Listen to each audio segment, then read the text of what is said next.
The Guardians of Lore by Daniel Errico. Chapter 1. Daydreams. I was sitting in class when I first saw it. Miss Weaver had been my teacher for a few months and was known around Stagwood Elementary for the stack of black hair that rose a foot above her head. Before the school year started, I had heard a few rumors about her, and within a week I realized that they were all true. For one thing, she did, in fact, wear the same outfit every day. The colors changed, but she always had on striped pants and a striped jacket. For another thing, she was mind-numbingly boring. It was the kind of boring that made your eyes shut without permission. The biggest problem, though, was the stories. She was obsessed with tales of former students who had become some kind of famous. The first couple of times weren't bad, maybe even kind of interesting. But by the second week of school, she had started repeating herself, just like her outfits. By then, I knew all the stories by heart. The professional football player who got excellent marks in math, the state senator who's a teacher's pet. I knew every word. So, instead of trying my hardest to listen, I spent most of class drawing in my notebook. Most days, I drew imaginary places, and then spent the rest of the time whipping up creatures to live there. They'd have horns where horns don't go, fur where scales should be, and all the wings. They were odd, and they each had a story that I wanted to tell. But on that day, I never even got to the first pair of wings. I had barely gotten started when it appeared, and changed Stagwood and me forever. If it had chosen to press its little green face against any other window, I might not have seen it. And if I hadn't been trying to decide whether my dragon should have 4 legs or 2, I might not have looked out the window at that exact moment, dropping my pencil on the page. It was a frog, and it was staring right at me. I couldn't stop looking at the frog, and it couldn't stop looking back. We were locked in a staring contest. Maybe some frogs blinked, but with its eyes smushed against the glass, this one didn't.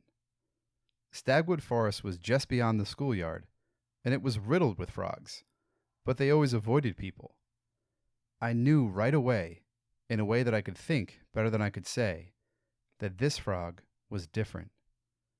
I tried to listen back into Miss Weaver, just in time to hear the end of her story about Martin Shandles, the now famous comedian. Martin had transferred schools halfway through the year, so it always felt to me like that one shouldn't count. We were supposed to be learning long division, but something had reminded her of Martin. I knew exactly what bad joke she would end the story with, but much less about long division. Whenever he acted up in class, I'd say, "We've got a real comedian on our hands, don't we?" And I was right, she said with a guffaw. I was certain that Miss Weaver would see the frog within moments, but I was wrong. Nobody did. More importantly, when I looked again to see if it was still there, I noticed something new, something shiny. And when I realized what it was, I forgot all about class, and Miss Weaver, and Martin Shandles. There was no denying it. The frog had put on a tiny pair of glasses. I wanted to lecture it, to explain that frogs don't wear glasses. It bothered me that it didn't already know that. On top of that, it had been staring at me for at least 5 minutes by then, and that seemed to be bordering on rude. Could a frog even be rude? I wasn't sure. But the bigger question was why it was so interested in me. I wasn't the type of kid who got attention. Teachers always wrote, "needs to participate more," on my report cards, with a smiley face to make my parents feel better. I never got into trouble and barely ever stood out on purpose. A few years earlier, I accidentally peed my pants because my zipper had gotten stuck in the bathroom at the last moment. I tried to convince everyone that I had fallen into a puddle at recess. The custodian, Mr. Salazar, charged outside with a mop and brought me with him to point out the puddle. My guess is that we wasted a half hour looking around at the dry gravel. Luckily, my mom dropped off some new clothes, and nobody really noticed my wardrobe change, or that it hadn't rained in weeks. That's how it was. Whether I did something spectacular or sneezed myself out of a chair. Nobody cared, and almost nobody said my name. As far as school was concerned, all those things had happened to some kid. So why would a frog with glasses jump up on a windowsill to stare at some kid? Teachers, on the other hand, were a different story. Once her lesson started back up, it didn't take Miss Weaver long to realize that I wasn't paying attention. She called me up to the blackboard to make an example out of me. "Since you don't feel the need to listen, why don't you solve a problem on the board instead?" she said, sitting down at her desk. My stomach did a flip. Then it did a flop. The problem would take a minute or two to solve, and being in front of the class always made me nervous. How could I be expected to do anything when there was a spectacled frog staring me down? I walked to the right of the equation on the board so that I could check on the frog easily in secret. Despite the distraction, I did my best to focus. But it wasn't easy. Halfway through, I saw the frog move towards the front of the classroom. It stopped at the window next to Miss Weaver's desk. It took me a moment to figure out what it was doing, and another to believe it. It was trying to lift the window. Finishing the problem became almost impossible. I made a mistake and then quickly erased it. By the time I looked over again, the window was open. Why should that surprise me? Of course a frog with glasses would also be super strong.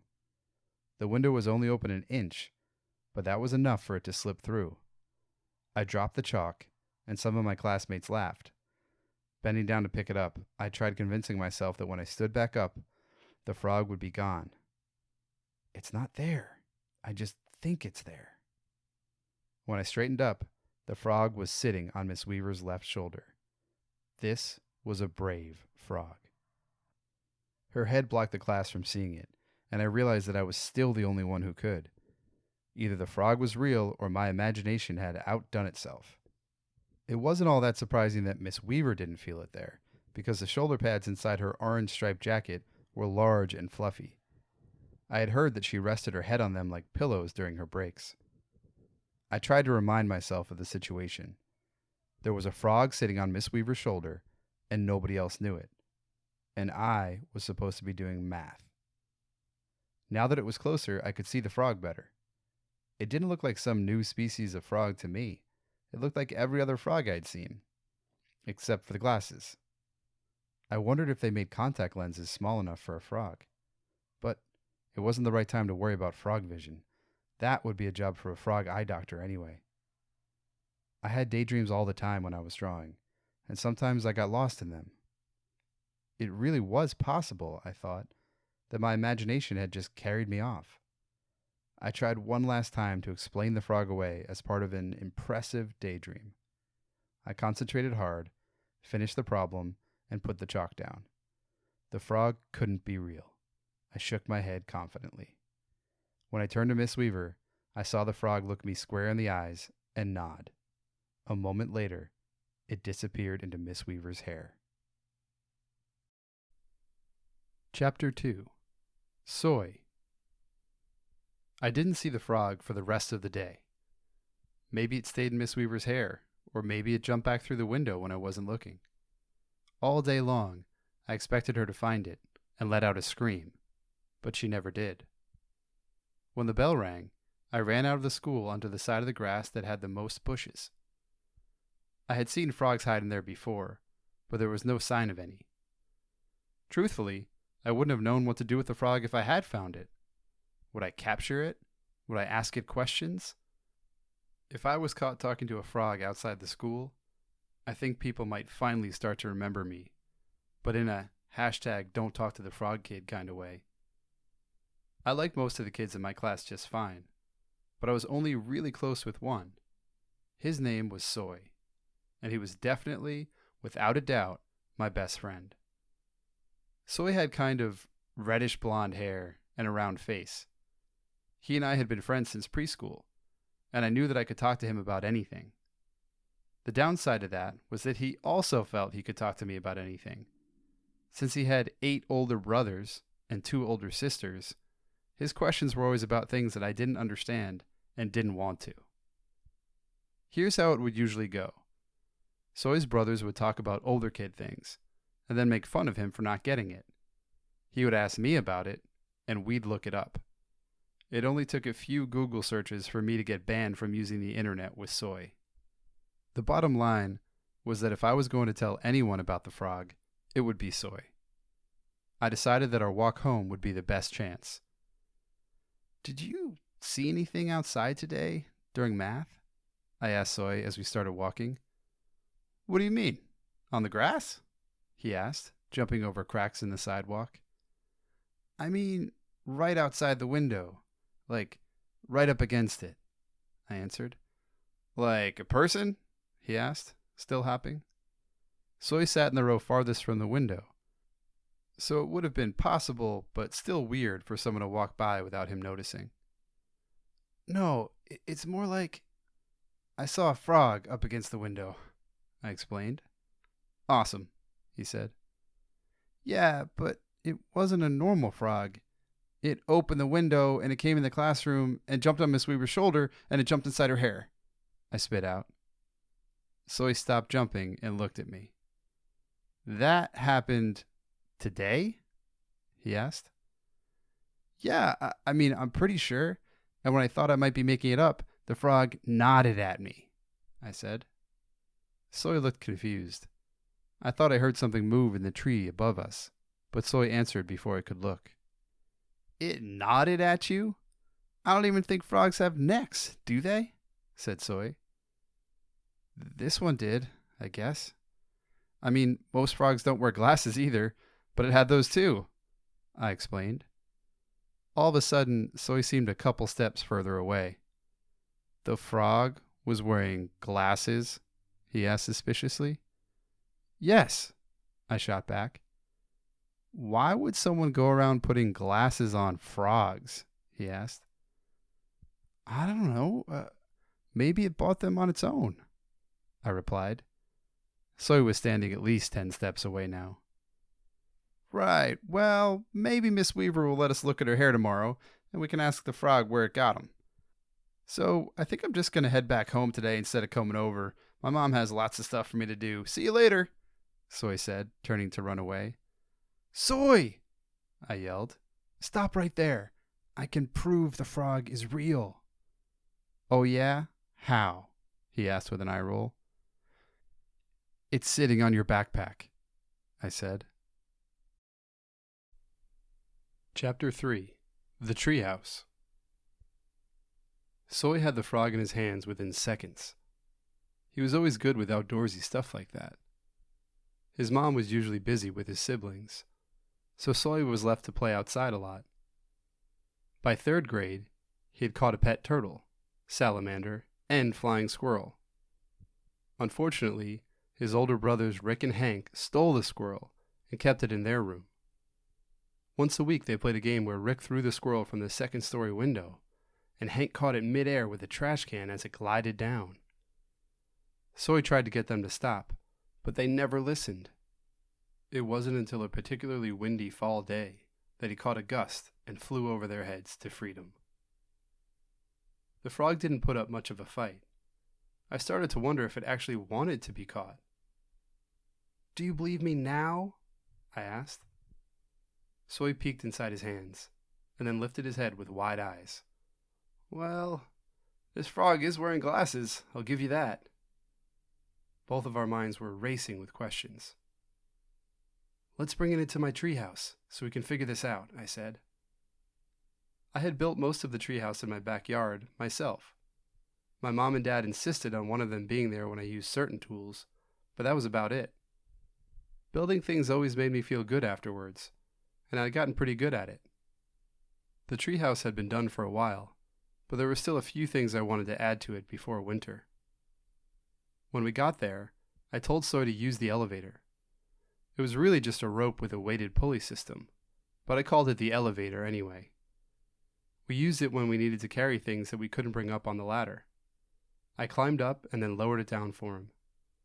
All those years of critter handling had paid off, and he got it inside the treehouse without any problem. I shut the door and quadruple locked it so that the frog couldn't run away, and also to give us some privacy. "Okay, Soy," I said. "Let him loose."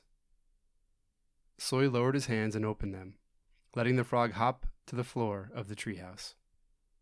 I had a small drafting table, drawings, and bits of wood all over, which provided plenty of places for the frog to hide. Luckily for us, it didn't move at all. Instead, it looked up at me and in a loud voice said, "What do you mean, him?" Soy fell backwards from a crouch onto his rear. The frog was looking right at me, waiting for an answer, but all I could do was shake my head. "It's rude to assume I'm a he, don't you think? I happen to be a girl," said the frog proudly. Soy was now holding his head with both hands. "It can talk," he said in disbelief. "Calling me an it after I just told you I was a girl is just plain inconsiderate, Soy," she insisted. I knelt down closer, looking for anything that might make sense of it all. Maybe the frog was a robot. But nothing about the way it moved was robotic. And would a Made in China sticker really make me feel better? She, had just called my best friend by his first name. Soy was so flabbergasted that he was gnawing on his backpack strap, so I doubted that they had met before. "I'm sorry," I said to the frog, kneeling down. "We didn't mean anything by it, truly." The frog hopped even closer and said, "You've always been kind." Then she whispered, "It's a powerful thing. Remember that." I will," I said, amazed that I had just gone from meeting a talking frog to taking advice from a talking frog in a matter of seconds. "But, if you don't mind me asking, how is it that you can talk?" I said. By that point, Soy had half of the backpack strap in his mouth. The frog crooked her head at me slightly. "Do you think that humans are the only animals that can talk?" she asked. I was startled. Was it possible that animals could talk, and somehow no one in the world knew about it? Was everything that I thought about animals wrong?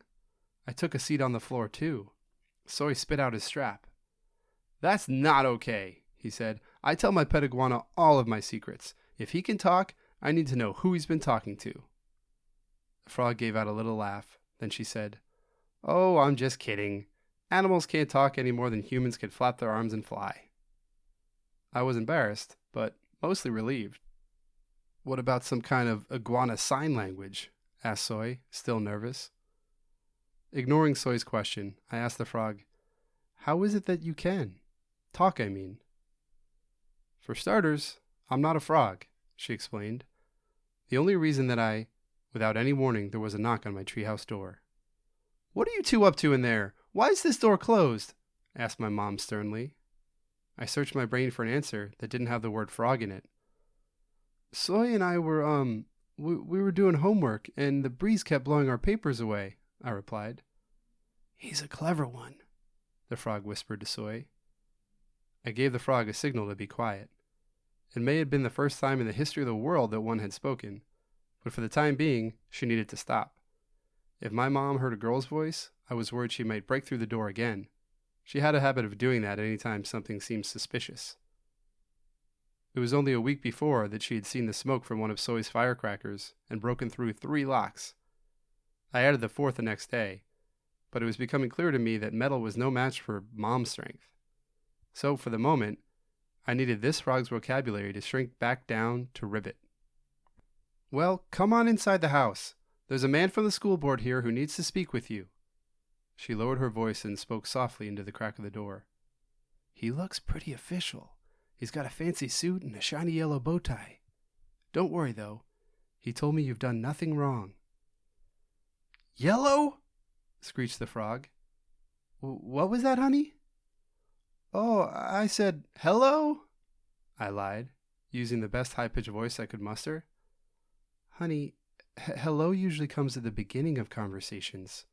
We're pretty far into this one," she answered. "Ah, right. I just sometimes forget when you're supposed to say it," I replied nervously. "Oh, I didn't realize. Maybe we can work on that, sweetie," she said, closer to the door than ever, "because that's definitely a problem. Just hurry up and come down, please." I heard my mom climb down the ladder, then watched her go back inside the house through the sliding back door.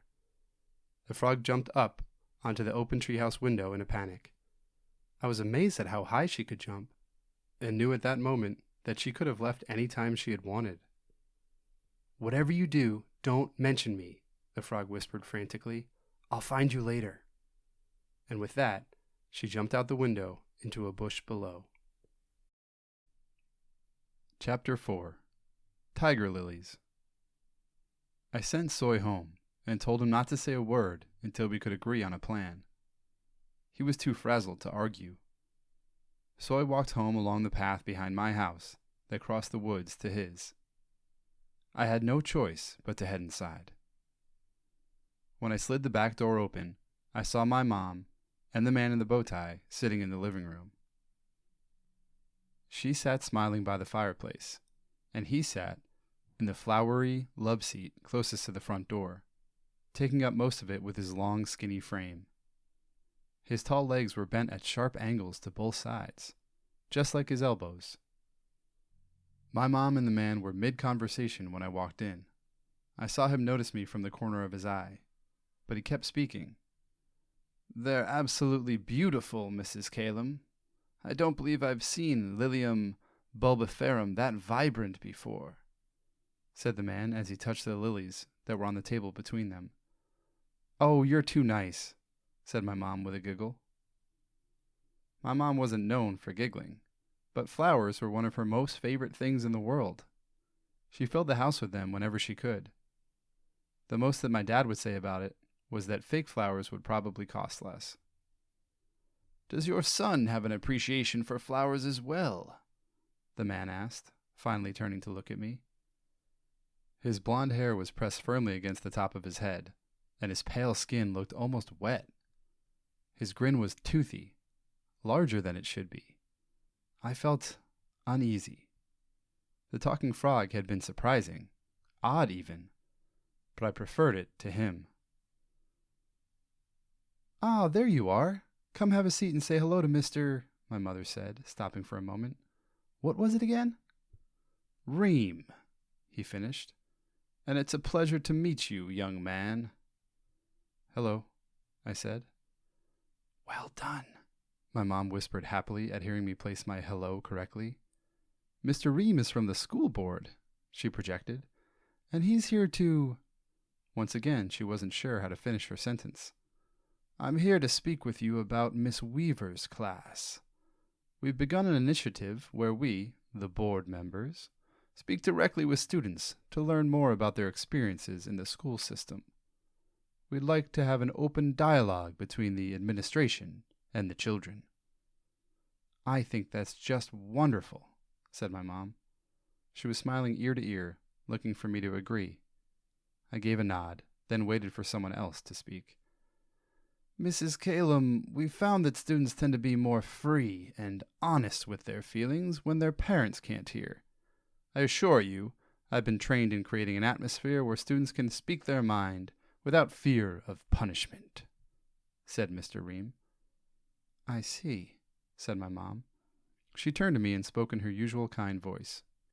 "I'm going to be right here in the kitchen if you need anything, sweetie. Remember that you can be honest with Mr. Ream, and nothing bad will happen, okay?" I nodded. Mr. Ream followed my mom with his eyes as she walked by him to the kitchen. She'd been right about his suit. It was a dark blue and, from what I could tell, was fancy and expensive. But his bow tie was what stood out. It was a color yellow that I had never seen before, and I could see why she had mentioned it, too.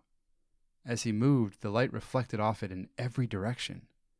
It didn't move like clothes usually do. In fact, it didn't move at all. I also couldn't help but notice that he was taller than my mom, even when he was sitting down. When she left the room, he turned to me abruptly. "Has anything strange happened at school in the past couple of days?" I shook my head hard and fast. "You can tell me. I'm here to help," he said in a friendly voice. "You see, I didn't tell your mom this because I didn't want to worry her." Now Mr. Ream leaned in closer. His mouth looked larger by the second. I was almost positive that he could eat a whole sandwich in one bite. "There's he said, pausing, person who has been bothering students. Some little birdies told me that perhaps they've been bothering you." Then he gave the largest smile I had ever seen. 2 sandwiches, at least. I knew deep down that he meant the frog. That's why she had acted so funny when she heard about his bow tie. "Well, what does this person look like?" I asked shyly. "That's the tricky part," he replied. "This person likes to disguise themselves in different ways, ways that might even seem impossible." His mouth was only a foot away now, 3 sandwiches and a side of fries. He continued, "They may even be disguised as an animal." My eyes got wide. Mr. Ream's got small. "You have seen them," Mr. Ream said, trying to hide his excitement. I shook my head defensively. "I didn't say that. You did." "But you have, haven't you?" he said sympathetically. "Tell me what happened. It's for your own safety." I didn't know what to believe. "What's so dangerous about her, anyway?" I asked. The moment I said it, I wished that I could take it back. I wished that I could grab the words out of midair and zip them right back into my mouth. But I knew that's not how words work. "Her?" he said. I couldn't look at him. He spoke sharply, in a whisper. "So it's true. She has come to see you. Tell me why." I shook my head. "Why did she choose to reveal herself to you? Why you? Tell me," he demanded. "It was nothing," I answered despite myself. I was just..." You were just what?" he prodded. I was confused, but I knew beyond a doubt that I did not want to tell him anything more, and I was not going to make the same mistake twice. "I was just catching frogs in the wood with Soy, and we didn't know it was a special frog, and we caught it by accident, I swear, and she begged us to let her go, so we did," I said in one breath. Mr. Ream sat back in his chair and listened to me ramble on. "And she wanted nothing to do with us, and made us promise not to tell anyone about her, and... Am I in trouble?" I asked, pretending to cry. I had learned how to fake cry the year before, when I tried out for a small part in the school play. As it turned out, the role of Weeping Willow wasn't even a speaking part. It's just a tree. No crying required. Still, after 40 minutes of standing up on stage, not being allowed to move, I cried a little anyway. "No," he hissed. "You've just disappointed me. I thought for a moment that you were the..." My mom walked in smiling, with a vase in her hand. "Sorry to interrupt, but I thought you might enjoy seeing my latest..." She stopped in her tracks when she saw me. "What are you two talking about in here?" "Oh, Mrs. Calum, your son and I were just..." Mr. Ream sputtered. "Why is he crying?" My mom asked more forcefully. She rushed to my side to console me. "It's nothing," Mr. Ream pleaded. "Sometimes these talks can be emotional, and if you wouldn't mind me asking just a few more questions..." The tears were flowing more freely now. I had become the weepiest willow in the world. "I would mind," she said firmly. "And if you'd like to keep your job, you'll leave right now." Mr. Ream straightened his jacket and grabbed a briefcase from behind the couch. "Yes, of course. Thanks for your time," he said. He opened the door and turned to me. "Be sure to let me know if your story changes," he said with an unfriendly glare. My mom put her arm around my shoulder. "Out!" she shouted. I spent the rest of the night listening to my mom speak on the phone with people from the school district. Apparently, Mr. Ream was highly regarded, but my mom didn't care. She was beyond angry. She yelled at some of the school people and even threatened to call the police once. By bedtime, she seemed a little calmer. Whatever Mr. Ream wanted with that frog, it wasn't good. I decided then and there that I wasn't going to let him get to her. The next morning, my mom gave me an extra long hug and apologized, for the 10th time, for letting Mr. Ream into the house. I told her, for the 10th time, that it was all right. Zoe and I met in front of my house to walk to school, as usual. I hadn't spoken to him since the treehouse, but it was immediately clear that he had gotten over his backpack chewing phase. "How do you think it learned to talk? How could she talk?" he asked. Without waiting for an answer, he continued. "And how did it know my name? I don't know. Same as you," I said honestly. What about the dude with the bow tie? He asked excitedly. His name is Mr. Ream. Soy, he knew about her, I said. About the frog? Soy asked. Yeah, he said that he was looking for someone who could disguise themselves as an animal. She was right to warn us. There was definitely something off about him, I said. You didn't tell him anything, right? Asked Soy. I looked at the ground. I accidentally let on that I met her, I confessed. You did what? Soy said in shock. I didn't mean to. It came out by accident. And then Mr. Ream grilled me on why she had come to talk to me. Apparently, it's a big deal that she did. So what'd you do? Draw him a picture of it and tell him everything? Are you recording this conversation for him right now? My brothers say if you're wearing a wire, you have to tell me, Soy said angrily. No, quit being silly, Soy. I told Mr. Ream that we were catching frogs, found her by accident, and let her go. Oh, okay, that's not bad, actually, Soy said. Thanks, I said with my head still hanging. And if he looks into it all, the story will check out, since I do love catching frogs. In fact, I should catch a few extra this week, just to be safe. So, what now? Soy asked. I really don't know, but we need to find out why that frog's here and why Mr. Ream is after her, I answered. I'm in, said Soy. I'd take a frog in glasses over a man in a bow tie any day. It felt good to have Soy on my side. We'll figure this out together, he said, patting me on the back. My smile faded as he continued to pat. He was checking for a wire. Chapter 5. Un-Tradable Lunch. The first half of the day was more normal than I expected. Miss Weaver continued a social studies lesson that only stopped once for a story. The legislative branch of the government is important, probably the most important if you ask me. It's quite remarkable, but a former student of mine is actually a state senator now, one of the youngest we've ever had. And since I was his favorite teacher, I can ask him for favors. I don't want to brag. I really hate to brag. But I can tell you that he's gotten me out of at least 20 parking tickets, she said with a proud laugh. I always wondered how many parking tickets you could get before they stopped letting you park. I didn't know how to drive yet, but of all the things you had to do, parking seemed the easiest. I had been too preoccupied to eat breakfast. My mind had been racing with questions. So by lunchtime, I was starving. Zoe and I sat together in the lunchroom every day, and we usually didn't care much about which spot. The lunchroom was long and narrow with brightly colored green, blue, and orange tables.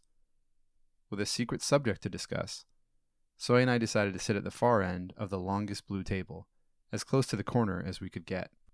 There were 12 seats between us and any classmates, which was good because Zoe's voice was known for being loud. After our third grade spelling bee, it was agreed, for everyone's sake, that Zoe would never be allowed to speak into a microphone again. So, how are we going to find the frog? He asked, looking around.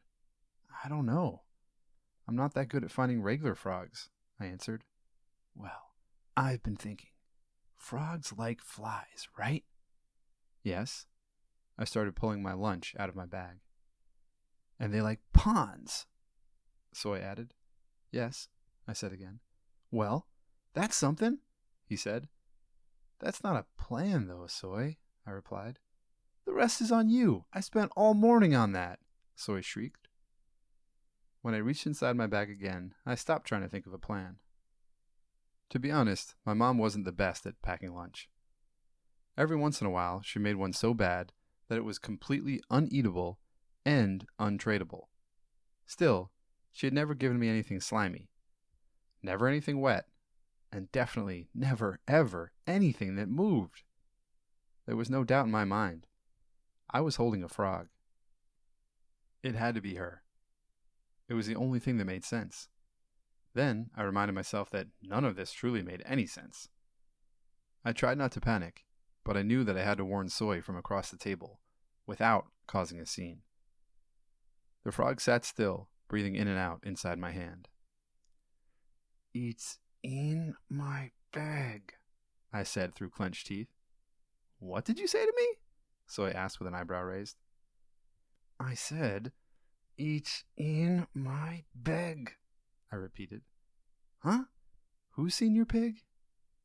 No, It's in my bag, I said slowly. Wait a second. Did you get a pig? Soy asked with his arms crossed. If you really have a pig, you better let me ride it. Soy was convinced that you could ride any animal larger than a cat. Also, sometimes cats. My mom said Soy was the reason we could never own any pets. Soy, I said, unclenching my teeth, put your hand in my bag. I slid the bag over and watched him stick his hand inside. His face changed immediately. Oh, he exclaimed, it's in your bag. The frog must have somehow understood what was going on because she was still waiting patiently. Let's bring it out and ask it some questions, Soy said. The bag moved a little bit.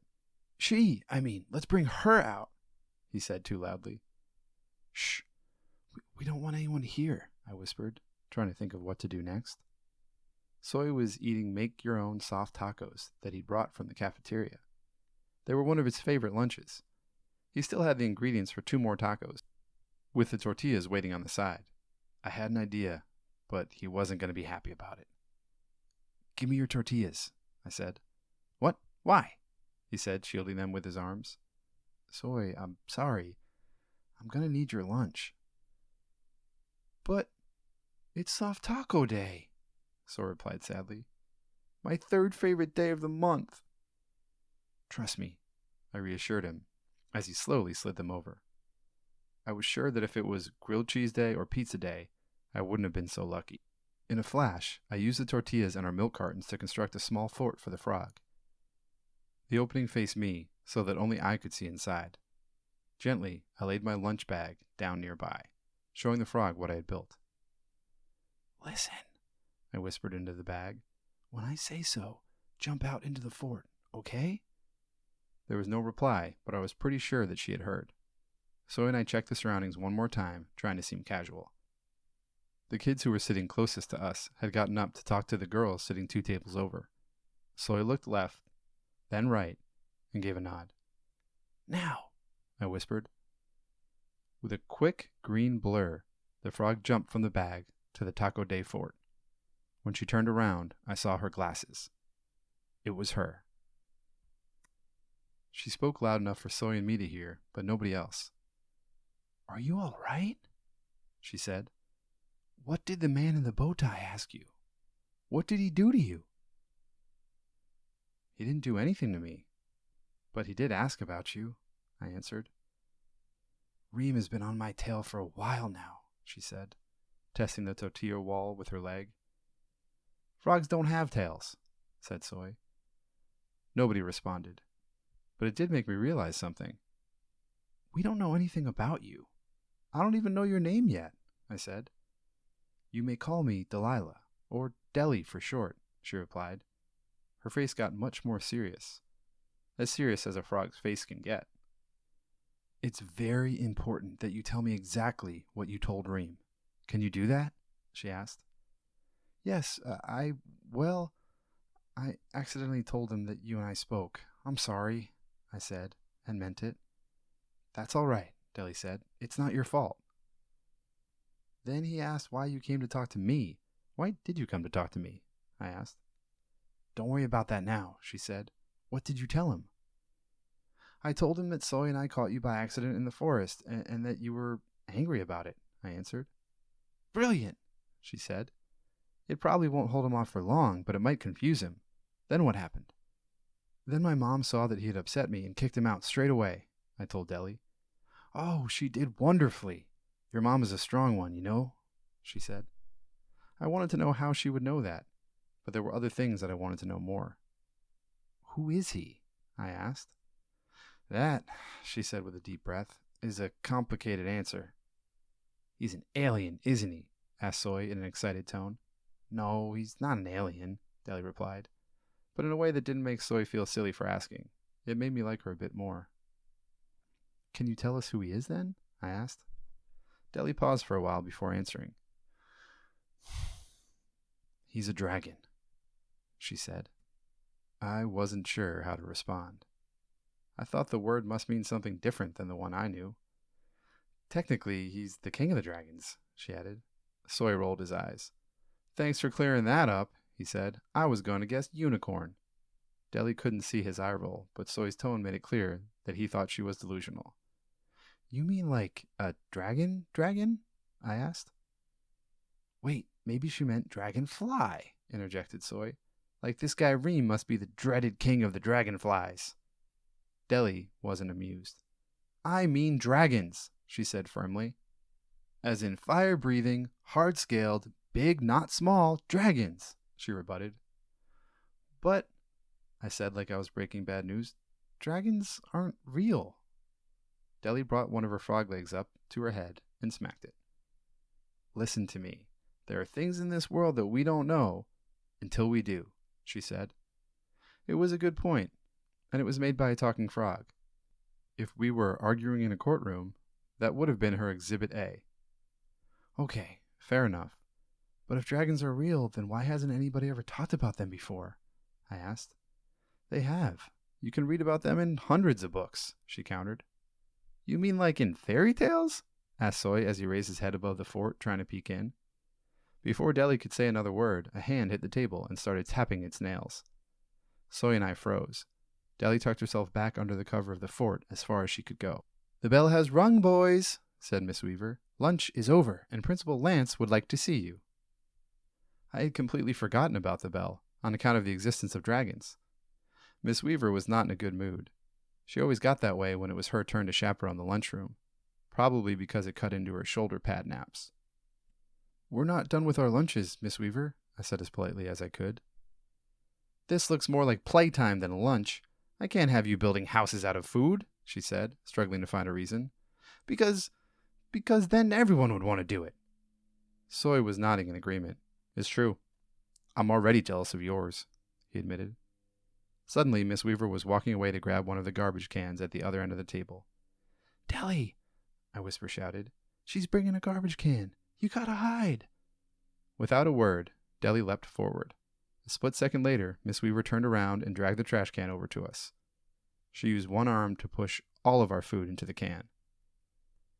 That put Soy in a worse mood than Miss Weaver. His soft taco lunch was gone forever. Never to be eaten. Get moving. Don't keep Principal Lance waiting, said Miss Weaver. At that moment, I didn't care about the principal or Miss Weaver. I cared about dragons and the frog named Deli hiding inside my shirt. Chapter 6. Bathroom Break. It's hard to imagine a better principal than Principal Lance. He had gray hair down to his shoulders, even though he was bald in front. He was the oldest person at Stagwood, but he didn't act like it. I had never heard anyone say a bad word about him, and I wouldn't have either. Every year on my birthday, he called me into his office and gave me a candy bar. I know he did the same for Soy, who usually finished his before he got back to class and showed up with chocolate all over his face, and probably everyone else in my class.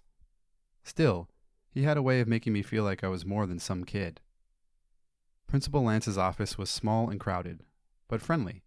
He had stacks and stacks of dusty books that looked like they were hundreds of years old. I heard that a girl once sneezed on one of them by accident, and it blew away in pieces. The way the story goes, Principal Lance laughed so hard that he forgot why he had sent for her. But, as Soy and I walked into his office, it seemed less friendly than usual. Miss Weaver gave a small, awkward bow and left us. As it turned out, Principal Lance wasn't alone. What I saw first in the chair next to us was a yellowish, gold bow tie, and then the large grin of Mr. Ream. My stomach dropped. "Have a seat, kids," said Principal Lance. "You've done nothing wrong. But Mr. Ream has insisted that he speak with you, and I insisted on being present. And so, with all this insisting going on, here we are." I always liked the way that Principal Lance explained things. Deli moved ever so slightly inside my shirt, and I adjusted my posture without thinking. Ream's eyes shot towards me and narrowed. I had expected him to speak to me first, but he turned to Soy with a smile instead. "I don't believe we've met." "Hello, Soy. My name is Mr. Ream," he said. "Hello, my name is Soy," said Soy. "Yes, as I said, hello, Soy," said Ream, already losing patience. Soy had a knack for making people lose their patience faster than anyone I'd ever met. My dad called it impressive, but my mom preferred not to talk about it. "Hello," said Soy a second time. "Soy, do you know why I'm here?" asked Ream. "No. Do you know why I'm here?" Soy asked back. Ream was about to lose his cool. He turned to Principal Lance. "If you would let me speak to them alone, we could be done with this much faster," Ream said. "As I've told you, if you'd like to speak with my students, you'll do it with me present," said Principal Lance. "I'm here as a representative of the school board," Ream said sternly. "And I am here as caretaker to these children. Unless you are their parent or guardian, you may not speak to them without me present," Principal Lance said even more sternly. Soy's face was already covered in chocolate from a small bowl that Principal Lance had left unguarded. Ream looked over at Soy, shuddering at the thought of being his parent or guardian. "This will not be brought up in front of the children again," finished Principal Lance. "Very well," resigned Ream. "Soy, I need to know if you've noticed anything unusual in the past couple of days." Their conversation was starting just like mine had, and that got me worried. The longer Ream questioned Soy or me, the more chances we would have to slip up again, even with Principal Lance there. I could still feel Deli inside my shirt, and I didn't want to think about what would happen if Ream got his hands on her. Or, if we believed Deli, his claws. "Sir, may I go to the bathroom?" I blurted out. "Of course," said Principal Lance. Ream gave the slightest hint of a smile. He relished the idea of talking to Soy without me around. Also, I'm not allowed to go without my bathroom pal," I said. "Pardon?" said Principal Lance. "Miss Weaver told us that we have to go with a bathroom pal if we want to use the bathroom.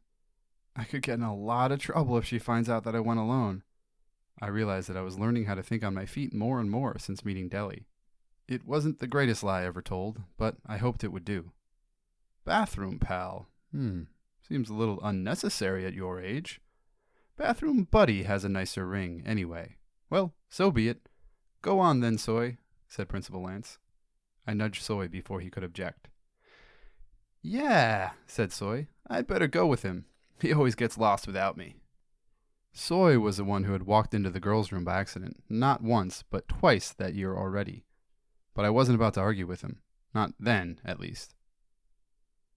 "You can't let them both go," said Ream. "What if they—" "What if they run away?" interrupted Principal Lance. "Would you like me to disable their getaway car, just to be safe?" He laughed. "Mr. Ream, when my students need to use the restroom, they use the restroom." He rose and ushered us towards the door.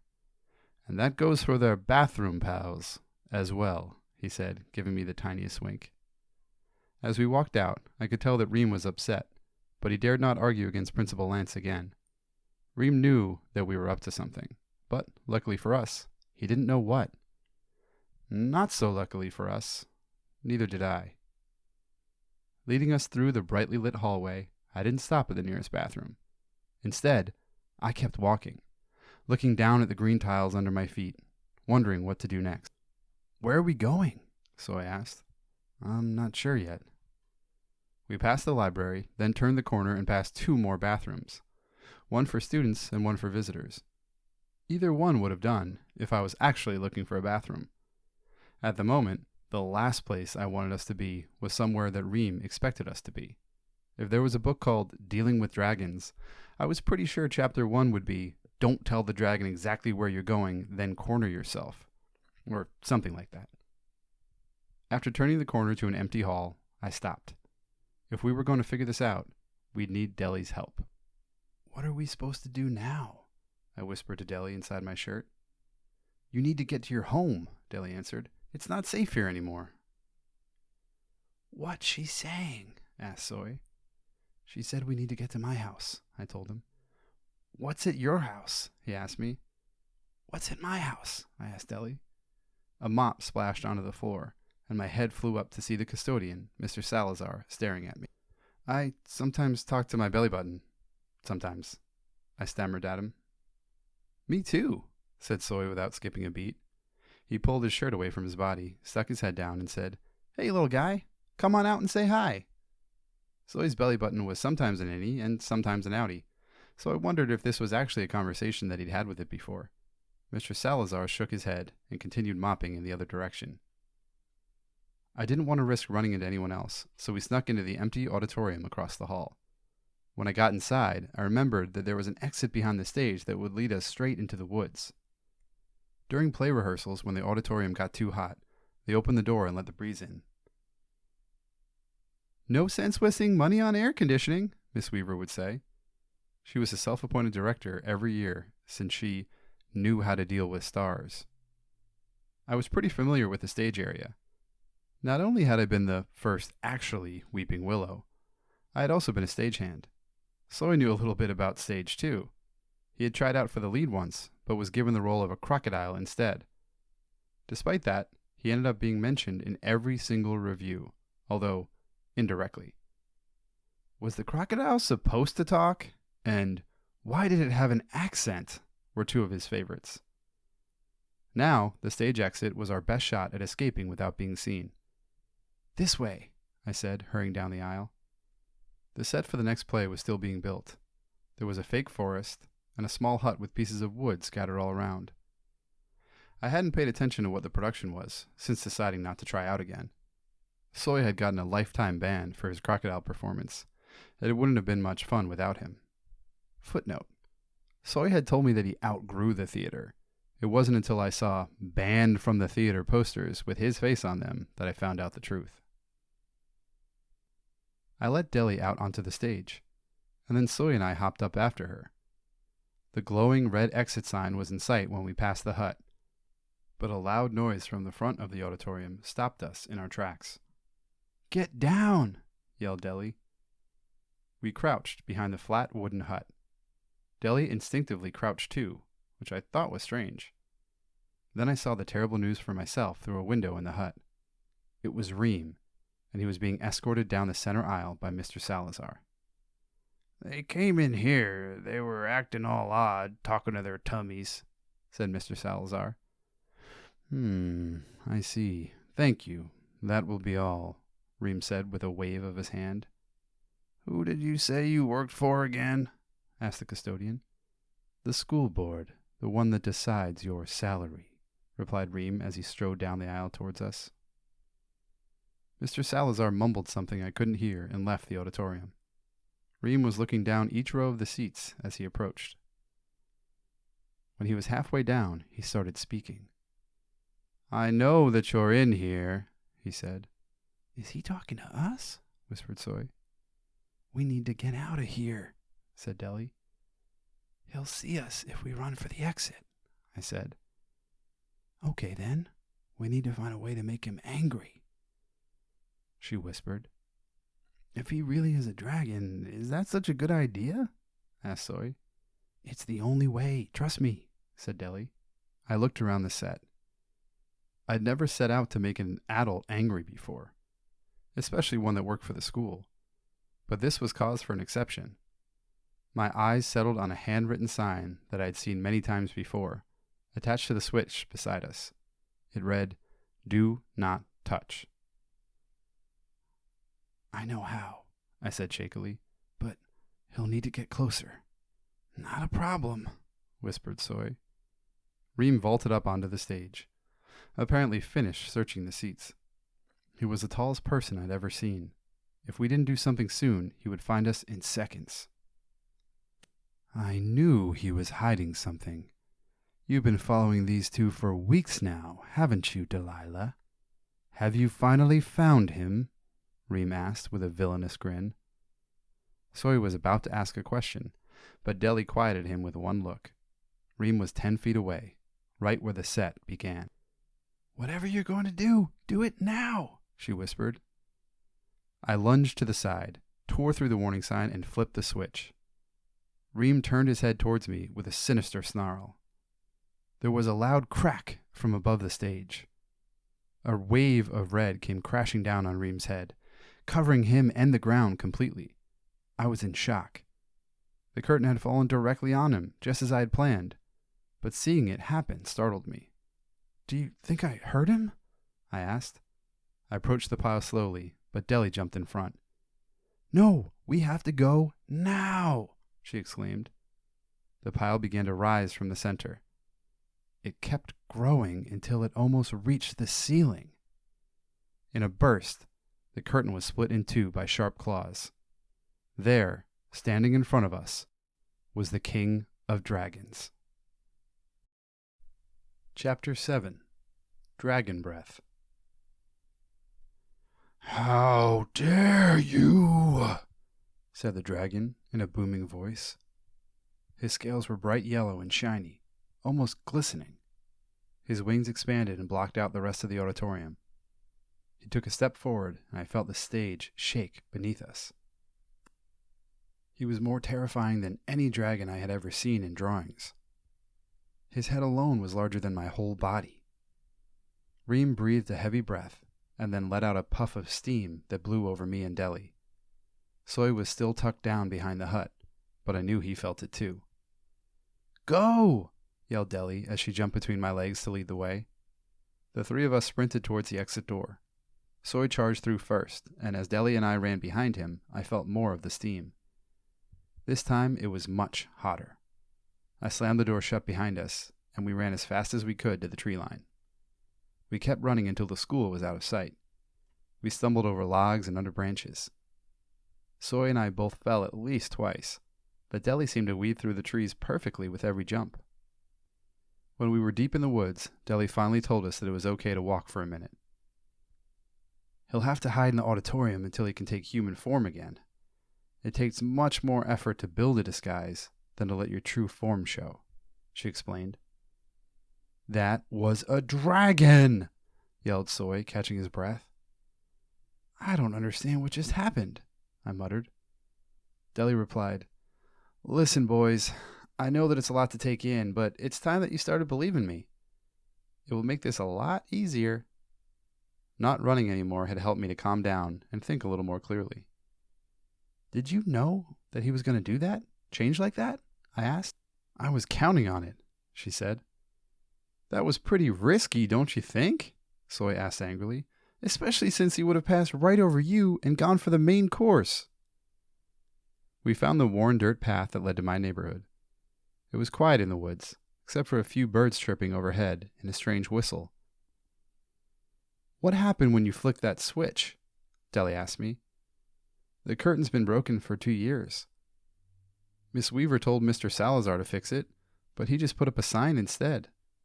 She doesn't mind because without a curtain falling, she can bow as many times as she wants to when the play is over." "Miss Weaver finally did something right then," said Deli. I stopped in my tracks. "How is it that you know Miss Weaver?" I asked. "And what did Ream mean back there when he asked you if you'd found him?"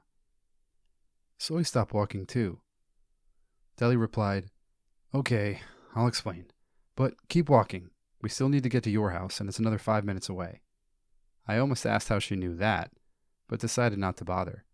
She continued, "I've been watching Stagwood for a long time. My job was to find the hero before Ream did."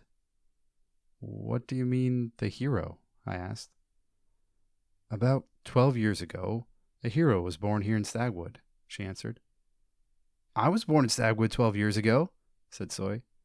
"Yes, I know," Deli responded.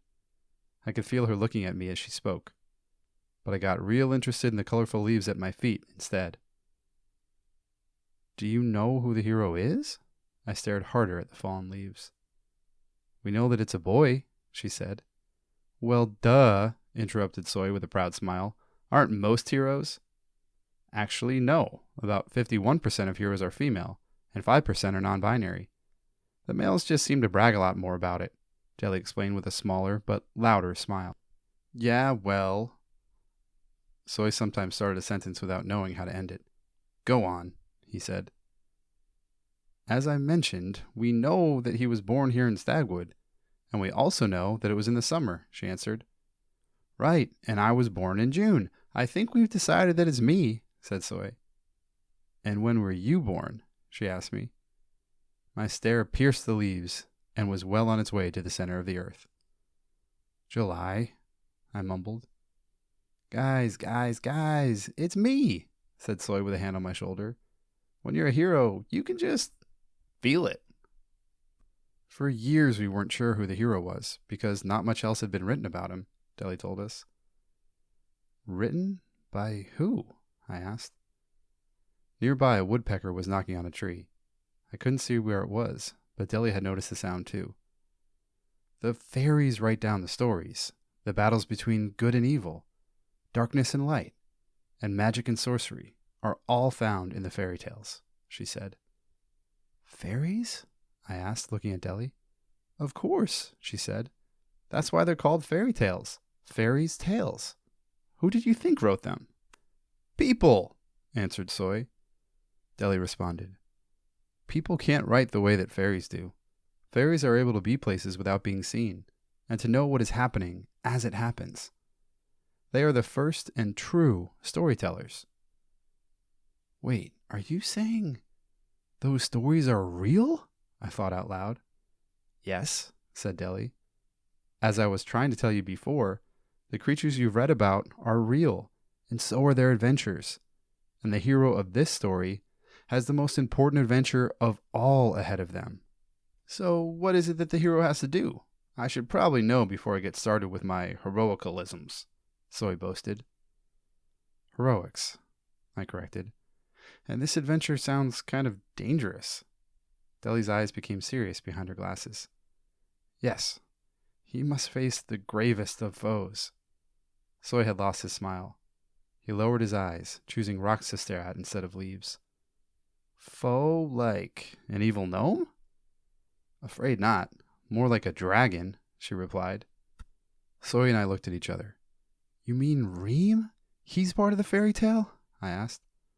Deli nodded. Perhaps he wasn't meant to be, but he is now. She looked at the trees above us. Guys, I've thought a lot about it, and I don't think that I'm the hero, said Soy definitively. Deli smiled. It's all right, Soy, she said. After years of searching, I believe I found him. And who is it? Asked Soy. Deli shot a glance behind us towards the path. There's no time for that now, she said. Ream has spies all over these woods, and we've taken too long. Unless my ears are deceiving me, they're getting closer. It's time to get inside. Deli sprinted ahead with long jumps. Soy whispered in my ear. Okay, maybe they do have a neck, but now she's talking about ears? Seriously, Deli has no idea how to frog.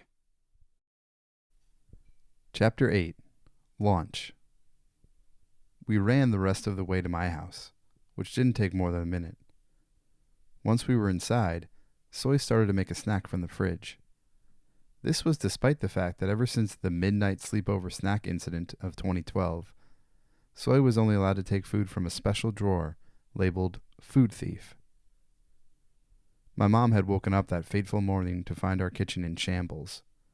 At first she blamed my dad, then what she estimated must have been 15 raccoons, and then, finally, Soy.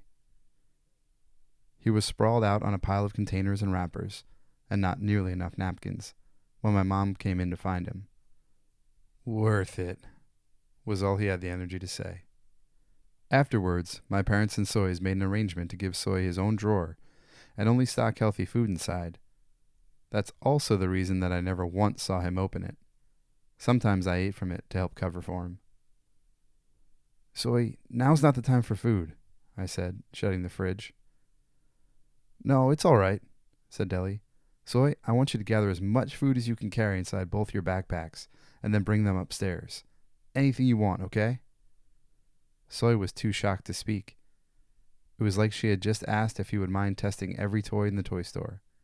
He nodded, and drooled a little. I picked up Deli and ran up the stairs to my room. Okay, we're here.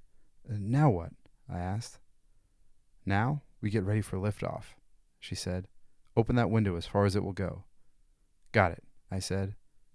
I ran over to the window across from my bed and dresser, pulled up the blinds, and lifted the glass as high as I could manage. That won't do it, she told me. Get it higher. I used a baseball bat to get an extra 2 feet and built a base out of 3 books and an empty glass to hold it up. Deli gave me a little frog nod. I ran back over to her and asked, "What else do we need for... Wait, liftoff?" Soy had to drag the backpacks into my room. By the time he got to us, his smile looked like it hurt. "Great work, Soy," Deli said. "Now, lift them up onto the bed." As Soy heaved the bags up one at a time, I heard crinkles and clinking and sloshing. My guess was that Soy must have taken absolutely everything in the kitchen, except for the contents of his drawer. "Do you have a smartphone?" Deli asked me. I opened my desk drawer and pulled out a dark blue smartphone. It was a birthday gift from my mom. The cover was custom made with a picture of me at 3 years old with spaghetti all over my face. I was pretty positive she had glued it on. Even though I had the phone, my parents didn't really let me use it much. They told me it was only for emergencies, and they made sure to check the bill every month. On top of that, they looked at my text message history every week, just to be sure I wasn't using it improperly. Once, I used it to vote for my favorite singer on a reality show. When my parents found out, they grounded me for 3 weeks. They let me off the hook after 2 weeks, but I never got to see the finale. "Now, hop on the bed," said Deli. All three of us sat in a row facing the window, with Soy in the back with our bags, Deli in the center, and me at the foot of the bed. "What do we do now?" Soy asked. "We've got to fly this bed out of the room," she answered. Soy was silent for a moment. "I decided I'm not asking any more questions," he said. "How are you going to make a bed fly?" I asked her. "I won't," she said. "You will." "Me?" I asked with a squeak. "But I can't even drive yet." "Listen, your bed already has the magic that you need to make it fly," she explained. "I've slept in this bed every night, and it's never once flown," I rebutted quickly, before Soy could accuse me of holding out on him. Deli explained. "There is a magic in the stories your parents read to you when you were younger, and the ones you read to yourself. It's a form of magic called lore. Most of it goes to you and helps fuel your dreams. Some of it, though, falls around you, building up inside your bed." Soy was staring at her blanket. She continued. "Imagine a single flower in a field of dry grass. If you watered that flower every single day, not only would the flower bloom and grow, but the grass surrounding it would become green and strong as well. Your bed has been sprinkled with lore, growing stronger every night. Now, it's time to use it." I had never heard of lore before, and from the look on his face, neither had Soy. He shook his head as he opened a bag of chips. "Nope, nope, nope. What you're looking for is an airplane. This is a bed." He took a bite and made a loud crunch. "I do sleep on both of them, though," he said to himself. I put my hand on top of the blanket for a moment. Maybe it was time that I started to trust Deli. She had warned us that Mr. Ream was a dragon, and there was no denying that now. She had helped us escape and had risked her own skin more than once. If she said my bed could fly, maybe she was right. "Okay, what do I need to do?" I inquired. "Roof," Soy said with a mouthful of chips. "Excellent," Deli responded. "First things first. Pick your steering wheel. It can be anything you'd like." I picked up the smallest pillow on my bed. It was one that my grandfather had made for me when I was little. It was dark gray with an apple tree sewn onto the front of it. "Got it," I said. "Place it in front of you," she told me. I put both my hands on the pillow in front of me, acting like it was a steering wheel. Without a noise, I felt it lock into place. I could rotate it around, but when I pushed or pulled it too far, it snapped back into position. When I let go, it hung mid-air. It was like it was held in place by invisible rubber bands. "Whoa," I said, turning back to Soy. "Are you seeing this?" He nodded with wide eyes. "That will do nicely. Items with meaning tend to absorb more lore," she told me. Soy was starting to creep up to watch more closely. "Now, place your phone down," she instructed me. I put the phone down on the bed to my left, next to the steering wheel. It stuck there. The smartphone glowed orange, and then the screen began to change. There were all sorts of gauges and levels on the screen that I had never seen before. Most prominent were 5 buttons. Cruise mode, spy mode, squeeze, never push, and the largest, lift off. I was so nervous and excited that I didn't realize my mom had come home until I heard the door slam shut. "What are you two doing here?" she yelled upstairs. "Was it a half day today?" She had seen the books from our backpacks that were emptied onto the kitchen floor when Soy made room for the food. Deli started to speak faster. "Do you see the lift-off button? Press it now."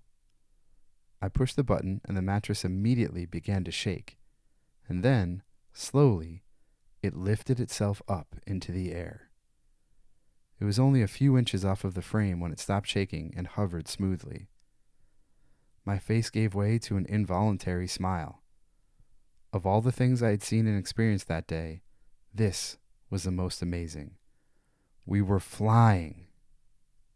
My smile was cut short when we heard the sound of cabinet doors opening and closing with loud bangs. "He did it again," she yelled. "He ate it all." My mom immediately started storming up the stairs, speaking to herself. "This time Soy's going to replace everything he took. How did he even... No, I don't care how. He's going to be punished." "We don't have time for proper instructions," Deli panicked. "Push the brown button and tilt the steering wheel forward." Okay, but it..." I began to say. My mom knocked angrily on my door and then started to turn the knob. "There's no time, just do it," Deli shouted. I pushed my finger down hard on the brown button labeled squeeze. The sides of the bed shot upwards towards our heads, wrapping us up. The door started to swing open. I had just enough room to push my hands forward on the pillow. In the blink of an eye, we shot straight ahead, pushing through the window, knocking the bat away, and popping us out the other side as it shut. I could barely hear my mom shouting when she opened the door to an empty room. "Beds? He's taking beds now?" Chapter 9. Flight of the Bed. Our house sat on the forest end of Windfall Drive. There were 11.5 houses on our side of the street and 12 on the other. The half was because of a house on the opposite end of the block, at the intersection with Slope Street. It was owned by 2 elderly ladies, both named Miss Trinket. They were identical twins and didn't seem to like anyone, least of all each other. Miss Trinket got her mail addressed to Windfall Drive, and her sister, Miss Trinket, insisted on getting her mail addressed to Slope Street. According to my dad, it all started 40 years ago with an argument over who should mow the lawn. Miss Trinket doesn't think that she should have to do it because Miss Trinket has slightly longer legs than her, and it would take her less time. However, Miss Trinket thinks Miss Trinket should do it because she has a bad back and Miss Trinket doesn't. Ever since the argument started, they refused to live at the same address, so Miss Trinket changed hers to Slope Street. Understand? My dad asked. My answer was always no matter how many times he explained it. Sometimes their grass would get so long that Sawyer refused to walk by. "Who knows what's inside there?" he would say. Most likely it was just bugs and maybe snakes, and Sawyer liked both of them. Still, something about not being able to see inside rubbed Sawyer the wrong way, so he took the long way around or went through the woods instead. Besides that, there was always a Miss Trinket outside on the porch waiting to get mad about something. They yelled at the mailman every single day for scaring their dog, Marshall. He was a small border collie with white and black hair, and he was always laying down next to one of them. I sometimes wondered if he could tell them apart. If animals really could talk, that might have been my first question. Once a summer, my dad sent me over to mow their lawn for them, secretly hoping to make our side of the street an even 12 again. He said that the other side of the street looked down on us. Mowing their lawn didn't make our street whole, but it did make me the only person who the Trinket twins liked. They would each make me a lemonade if it was a hot day, and deliver it to me when the other one wasn't around. One of the Trinkets made hers too sweet, and the other made hers too tart, but when I combined them, the lemonade tasted perfect. The best part was, they always paid me separately as well. "Remember, I'm the nice one," a Miss Trinket would say as she handed me money.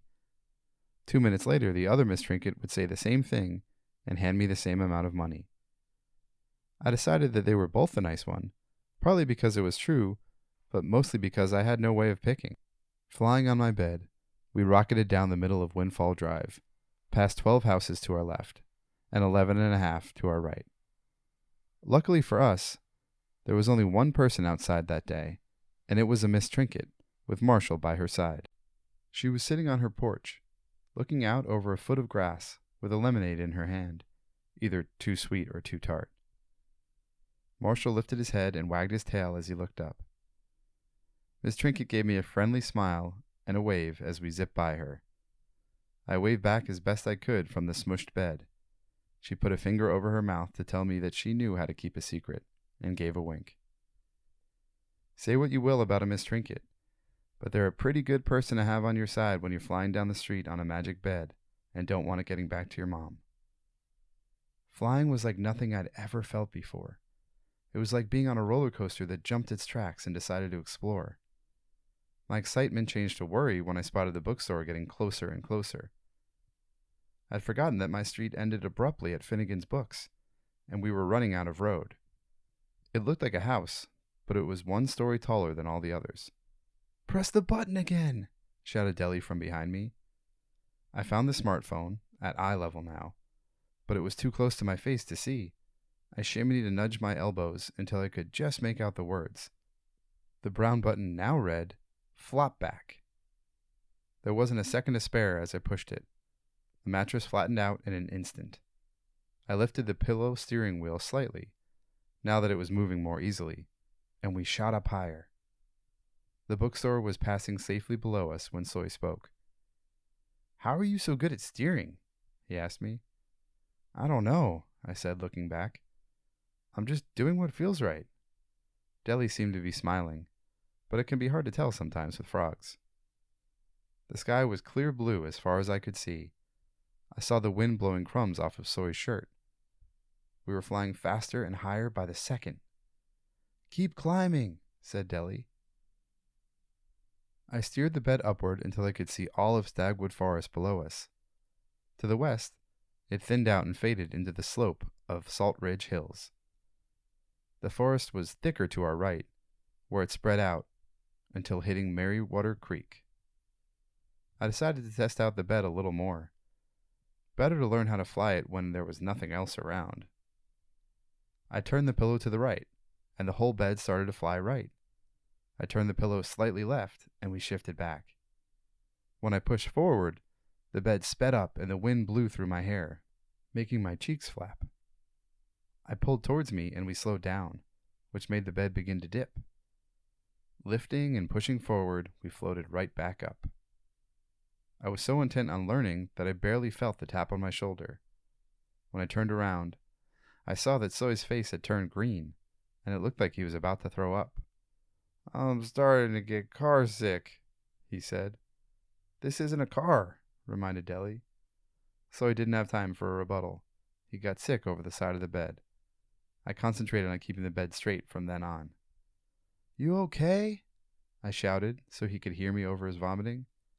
A few minutes later, he was laying back on the bed. "You can't zigzag around like that," he scolded me. "I almost fell off the bed." "I'm sorry, Soy," I answered. I felt pretty bad about making him sick, but it felt much worse to think that I had endangered all of us. "Where am I supposed to be going?" I asked Ellie to change the subject. She hopped over to the phone and looked at the screen. I watched her legs stretch out and pressed the button that said Cruise Mode. A map application came up that looked like one my parents used on their phones all the time. She typed out the word Pavidale and entered it. The pillow popped out of my hands and dropped, attaching itself to the bed. All of a sudden, a see-through, bright orange shield started to rise from all sides of the bed. It locked together above our heads. We were completely encased. Luckily, your bed has more than enough lore to spare for the shield, too. It will make sure that nobody falls off, Deli told us happily. And Soy, if you need to throw up again, let me know, because you don't want the shield up when you do. "And we're going to Pavidale?" I blurted out. Pavidale. Yes. Right now, it's over Iceland, she told me. Right now? Right now, she said, and left it at that. The bed knows where to go. It will take care of the rest. But remember this. The shield is better at keeping things in than keeping things out. So pay attention to anything that might get in our path. Take back control any time by pressing the cruise mode button again to turn it off. Soy reached his arms out wide and looked around. What could we possibly hit out here? Birds for one thing, planes for another, or dark clouds. Those would be the worst of all, she answered gravely. What's so bad about dark clouds? I asked Deli. I had a feeling that we wouldn't like her answer. Dark clouds can be a source of a magic that we call rile. Rile is the opposite of lore. It fuels nightmares, and it gives the worst kind of creatures their magic. There's no telling what we'd find inside if we passed through a cloud with rile, she said. Okay, I interjected. But we learned in school that clouds are just water vapor, and that they're white because of something to do with how they scatter light. We learned that? Soy asked. And that dark clouds, or rain clouds, are only dark because they have more water inside, I finished. When did we learn that? Soy questioned. Last week. That's why you should pay better attention in class sometimes, I responded proudly. And you looked out the window, saw a frog with glasses, and have us flying away from a dragon on your bed. That's why you should pay attention in class. Soy must have been saving that one up. That's how most clouds work, said Deli. But these clouds are different. They don't operate by the same rules, just like a dream doesn't operate by the same rules as the real world. Lore and rile are stronger than you can possibly imagine. How do we know a dark magic cloud from a regular one? I asked. Magic clouds take the shape of something unusual, extraordinary even, she answered. Soy and I both looked around the sky. There were no clouds around with interesting shapes, and I still had more questions. Deli, if there are clouds with rile inside, does that mean that there are clouds with lore inside too? Deli smiled back at me. That is an excellent question, she said. The bed dipped a few feet, riding on an air current that was invisible to me. But I don't have to tell you, she said, lying back, because you're going to find out soon enough. Deli took over a little while later, patrolling the sky until the sun began to set. She told Soy and me to get some sleep while we could, so we'd be rested. I tried to remember whether frogs were nocturnal or not. Then I wondered whether it mattered, since Deli said she wasn't a real frog. Those were my last thoughts before drifting off to sleep. I hadn't had a nightmare in a long time, but that night I did. I dreamt about big red dragons who were attacking me from the sky and from underground. And then I dreamt about the shape I had been drawing in class when Deli appeared. I didn't recognize what it was then, and I didn't even know why I drew it. It felt like maybe I had dreamt of that shape once before, but I couldn't be sure. Then the shape was floating right above me, but just as I reached out to grab it, Deli woke me. She thought she had seen something following behind us. After we looked more closely, we decided that it was nothing. Probably just a plane passing by, she concluded. I went back to sleep easily. The rest of the night I dreamt of flying around the world on top of an enormous marshmallow. It was much nicer than the dragon dream. By the time the sun rose, we were almost there. I didn't let on to Deli and Soy, but I knew almost nothing about Iceland. When we first caught a glimpse of it, I couldn't believe my eyes. I thought it was the most amazing place that I had ever seen. There were big green mountains and hills with snow on top.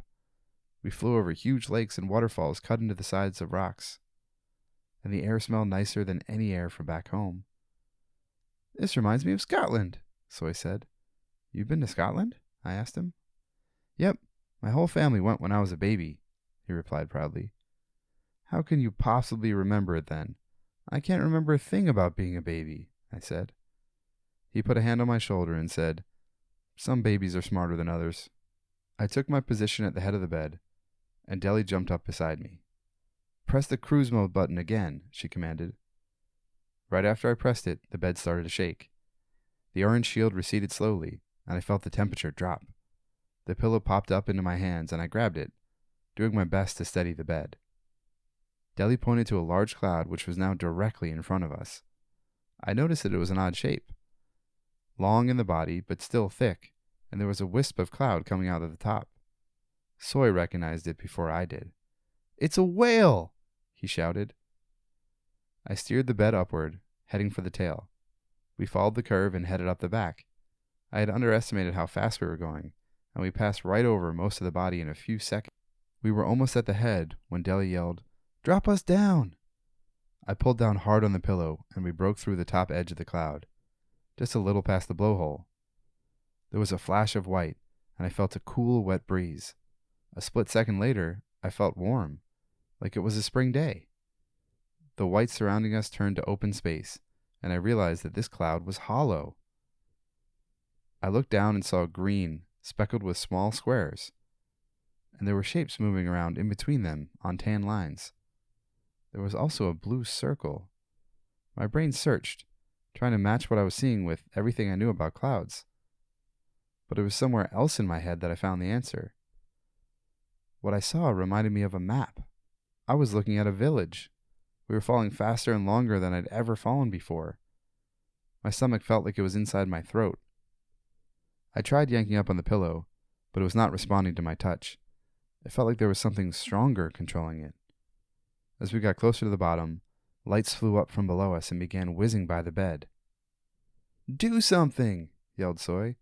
"I don't want to die inside a whale cloud." Deli hadn't moved since we started dropping. She looked as calm as ever. The back of the bed hit first, and then the front came crashing down. To my surprise, water shot up from all sides and splashed down onto my head. "Welcome to Pavidale," Deli announced. Chapter 10. Pavidale. The water was clear and blue, and when I peeked over the side of the bed, I saw strange fish swimming below us. They had long snouts and small fins, and most of them were purple and yellow. The fish were sprinting through tubes made of something spongy, and every once in a while, they would jump above the water and do a flip. We were in a small pond. The bank had bright emerald grass and a group of houses that were the size of doghouses, but fancy as mansions. At the far end of the pond was a flat stone with dozens of glowing lights dancing around on top of it. They were the same lights that had flown by us during my landing. They were moving in a way that even the best holiday lights in the world couldn't. "Why aren't we sinking?" asked Soy. Before he got an answer, the bed started to float towards the stone platform. I got a closer look at the lights and realized they weren't just lights. They looked human, with one big difference. They had wings that were more incredible than any I'd ever drawn. "Are those oversized fireflies?" Soy asked. "Those are fairies," I said with certainty. "That's right," said Deli. "Pavidale is the home of the fairies." "Do you ever do or say anything normal?" Soy asked. The fairies' wings were glowing brightly, and you could almost see right through them. Their ears were tall and pointy on both sides of their long faces. Each fairy had its own colorful glow, and they all hummed with excitement as we drifted closer. Without a sound, the bed tapped the edge of the stone. I guessed that the fairies must be about 6 inches tall. Almost all of them were a shade of green or blue, but there were a few yellow and red ones too. There was only one pink fairy, and their glow was stronger than any of the others. The pink fairy stepped forward from the crowd. "Allow me to introduce Trite," Deli said as she gestured toward the pink fairy. "It's a pleasure to meet you, Miss Trite," Soy said, bowing his head low behind me. "We have waited a long time for your arrival, although I had hoped that you both would have learned some manners by now. Just because a fairy is pink does not mean that it is female," Trite said. Soy picked his head up and blushed. As we stepped off the bed onto the stone, the fairies swarmed us. They fluttered and giggled and gossiped in whispers. "Come now," commended Trite. "Leave them be. They've traveled far and there's much to do before they leave." I wasn't ready to think about leaving any time soon. I had never seen any place like Pavidale. There was something magical and comforting and serene about it. We followed Trite down a wide tan road. He flew low to the ground at the same height as Deli's hops. Trite had a regal look about him. He wore a magnificent clear robe that glimmered, with holes in the back for his wings. Somehow he always seemed to be talking down to us, even when he was speaking from a few feet below. There were some fairies here who were beginning to wonder if you'd ever find him, he said to Deli. Yes, it's just that I needed to be certain, she responded meekly. After a long pause, Trite spoke again. Of course, he said calmly. I knew you wouldn't fail with so much at stake. Trite led us to a circular building much larger than the houses, with pillars and some letters above the entrance that I did not recognize.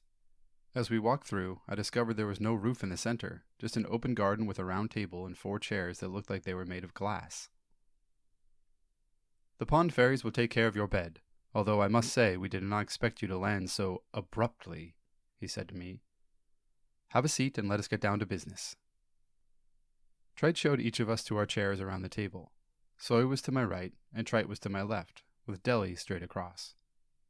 I noticed that the chairs were made of a hard material, but they were still comfortable. It was like mine had been fitted specifically for my body. I noticed that Trite's chair was almost the perfect size for him, and so was Soy's.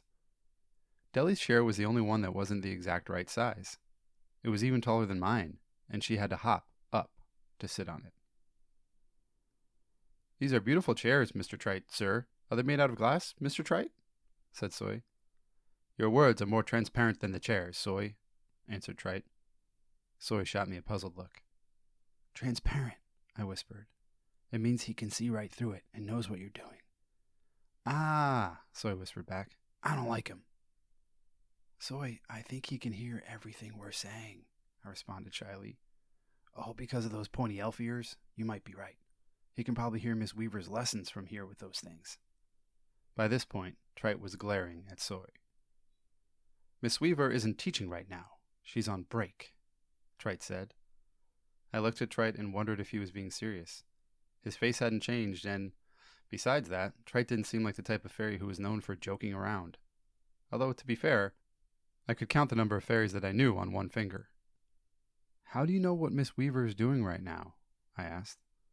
I told you, it's the pointy ears, whispered Soy. A fairy tale begins when a single sentence appears in the book of lore. After that, it is up to the fairies to record what happens. In order to do so, we must keep a close eye on all those who may be involved in the story. For this, we use lore, Trite said. When he spoke, it wasn't with the same kindness as Deli, but it still made me feel better to know that he and his fairies had been looking out for us. And our ears aren't that pointy, he added crisply. Soy smiled back, rubbed the top of his ears, and then pretended to cut his finger on a pointy edge. Apparently, Soy was no longer worried about staying on Trite's good side. Given his history, it wasn't all that surprising. Soy never got along with authority figures. It usually took less than a day for him to get into a battle with one. The fastest that I ever saw it happen was when he held a special election on the walk to school and decided that he would only respond to President Soy from then on. I was the only other person who voted, and Soy told me there was an error with my ballot. We never made it past roll call that day. So, are the fairies speaking to you right now? I asked, still not understanding. Trite pulled out a shiny yellowish pen from the pocket of his robe. It had a broad tip, and the top of it was an even shinier crown of gold. There was something about the shape that grabbed my attention, but I couldn't put my finger on it. Magic pens are extremely powerful. They can use lore in many ways. I use the fairytale pen to collect information from fairies all over the world. It's how I'm able to write the stories as they happen, he explained. This isn't a story, it's our lives, Soy protested. I see no difference, replied Trite coldly. How do the fairies collect the information? Are they watching Miss Weaver right now? I wondered out loud. As you know by now, magic can be used to disguise. The fairies take the form of small creatures that go largely unnoticed by humans, Trite explained. Deli hadn't spoken in a little while, and instead sat listening. I looked at her for a moment and thought about what Trite had just said. Small creatures. So, does that mean that Deli? No, replied Trite. A fairy would never use the shape of a frog. And Deli isn't a fairy, she's... Deli cut him off before he could finish. What about Ream? What's he up to now? She asked loudly. Ah, yes, the king of dragons, he responded. Deli nodded, happy to have changed the subject. He took his human form again and stole a costume from the set of the school play, said Trite. He left the grounds 20 minutes after you fled. He was staring at Soy when he said the final word. Where did he go? I asked. Trite paused a moment and looked at Deli. Deli looked back at Trite. She waited for an answer. It was clear that Deli had been just as much in the dark as we were since leaving the school. He went to your house, Trite said to me. My fairies tell me you missed each other by less than 2 minutes. It took a moment for the news to sink in. I looked through the fancy table at the grass. A dragon. At my house. With my mom. The thought scared me beyond words. And then I got angry. I stood up from the table and pressed my hands down hard. My mom was home when we left, I shouted. Yes, said Trite. Now calm down and have a seat. No! He's a dragon, and he could destroy my entire house with one breath, and my mom is inside. I was hysterical. The tears came pouring down. My view of the courtyard blended into watery colors. Deli hopped onto the table and then onto my shoulder. She patted the back of my head. It was so soft that I could barely feel it, but still, it was nice. She spoke to me in a soothing voice. She's all right, Deli said. Trite spoke in a matter-of-fact way. Ream cannot enter your home. He was struck with stone gold in a battle many years ago, and it cannot be removed. Stone gold is an ancient metal with a strong magic. It's the same magic that forged the fairytale pen, Trite explained, gesturing towards the pen he had shown me. Through my teary eyes, the shape looked even more familiar to me. That's the same color as his bow tie, I noticed. Yes, said Deli. Ream Stone Gold was in the form of a bow tie when you met him. But lore is able to control Stone Gold, and nothing that touches it may enter your home unless the fairies permit it. It's the same magic that has protected Pavidale for centuries. Her voice faltered a bit as she spoke the last words. Soy stood up, looking just as upset as I had moments ago. What about my mom? What about my family? He asked. We've done the same for your home, replied Trite, although your brothers proved to be a challenge. Soy laughed a little in relief. Yeah, that sounds right. My fairies found them throwing a squirrel out a window when they arrived, Trite said with disgust. They must have found another one, said Soy, a bit more relaxed. Yes, well, it won't be a problem anymore. 2 of my most trusted fairies gave the squirrel enough lore to truly fly. When your brothers tried to throw it out the window this morning, the squirrel simply kept on going and flew away. Soy smiled now. How'd they take it? He asked. Rick accused Hank of throwing the squirrel too hard. Hank accused Rick of secretly attaching it to a drone. They wrestled for 7 minutes, and then looked up flying squirrels online for the next 2 hours on their phones, Trite elaborated. It occurred to me then that fairies must be better with details than any other creature in the world, imaginary or real, although I felt like I didn't know which animals belonged to which category anymore. Good for the squirrel, said Soy. So, what happens if our families leave our homes? I asked, becoming nervous again. I wouldn't worry about that, said Trite. Ream left Stagwood hours ago and is headed towards us. Chapter 11. For Fairy Eyes Only. Why didn't you tell us that right away? Soy asked as he stood up. You did not ask, replied Trite, still seated. I also didn't ask to be flown here to hang out inside a cloud with a pointy-eared jerk. But here I am, shouted Soy. Trite stood up too, but as a fairy, it didn't have the same dramatic effect. Soy, let's just calm down, I said to him. They're trying to help us. They're the whole reason we're in this mess, Soy said gruffly. How do we even know we belong here? Soy had made a pretty good point. It seemed that Ream was only interested in us because Deli was, and she still hadn't shown us any evidence that either Soy or I was the hero. For a moment, I imagined that maybe everything was a mistake, and that we might be able to end this all and go home. The thought didn't make me sad, but it didn't make me happy either. I believe we have an answer to that, said Deli from my shoulder. As she hopped onto the table in front of Trite, she spoke only to him. It's time to show them, she asserted. Trite's face told me that he wasn't thrilled about the idea. He wore the same expression that I had when my mom insisted that I do my homework right when I got home. I knew that she was right, and that it wasn't her fault she was right, but I still didn't like it. Trite raised one of his pink fluorescent wings and motioned some fairies over, using it like an arm. 4 fairies came flying in from the side of the courtyard, opposite from where we entered. They were carrying a large, dark brown book. These fairies had on a kind of medieval armor made from the same glass as the chairs and the table.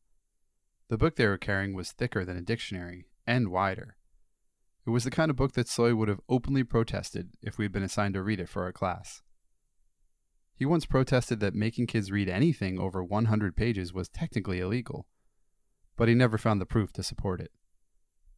Despite the size, it still seemed that the book was heavier than it looked, since the fairies were out of breath by the time they put it down on the table.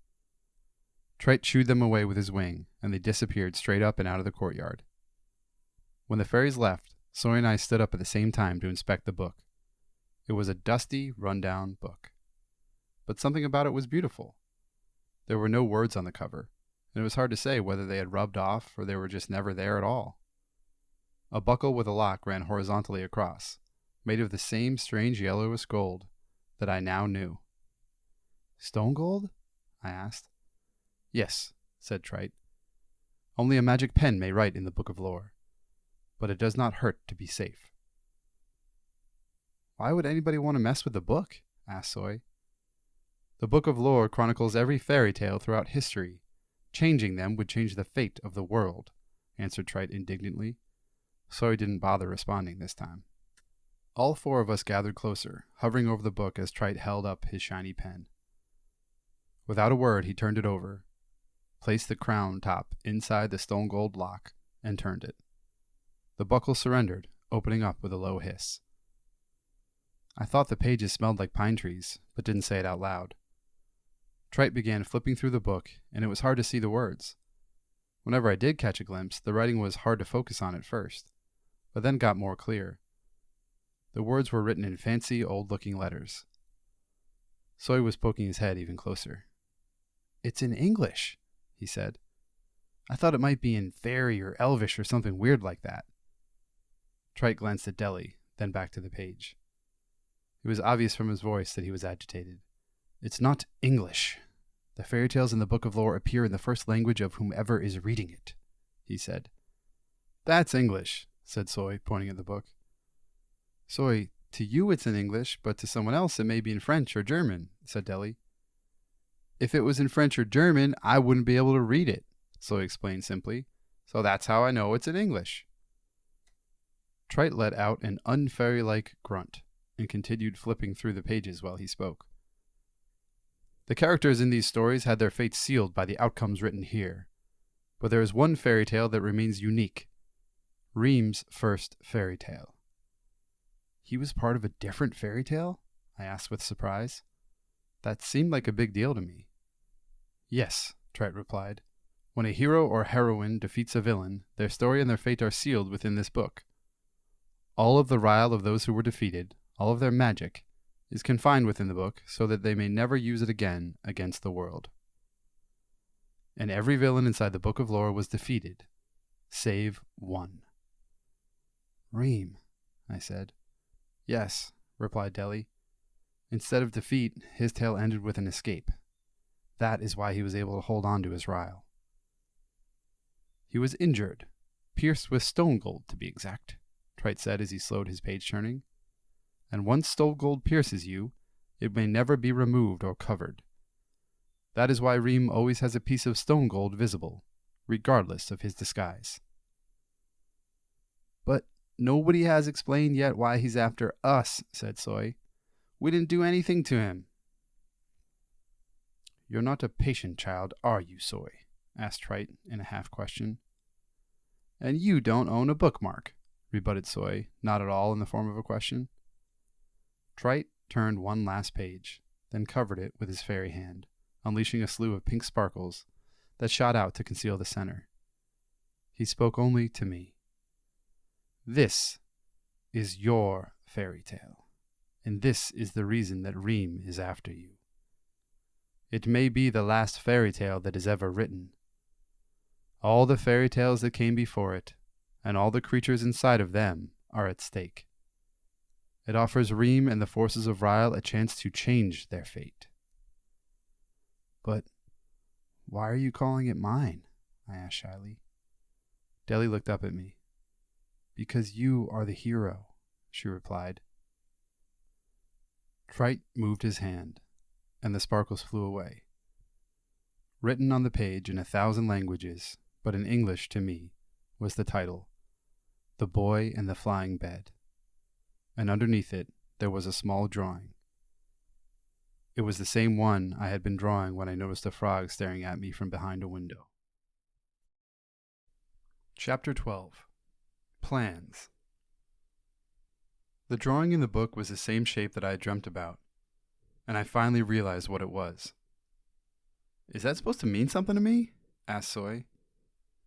It's something that I was drawing that day in class when I saw Deli, I told him. So you've seen this book before? He asked. No, never, I answered. You are the first humans to see it, said Trite solemnly. It is a great honor that I have bestowed upon you.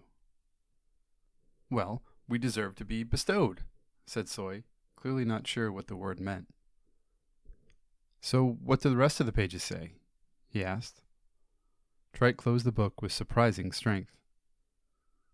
All you need to know is that if you fail, the consequences will be dire, said Trite.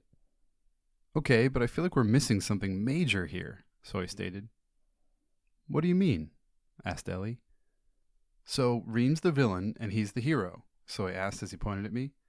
Correct, said Trite. Yes, said Deli. And I'm some kind of expert guide who helps the hero because I'm the only one who can, Soy continued. Nobody said that, said Trite. But what is the point of the fairy tale? What's the thing we have to beat Ream at? Soy inquired.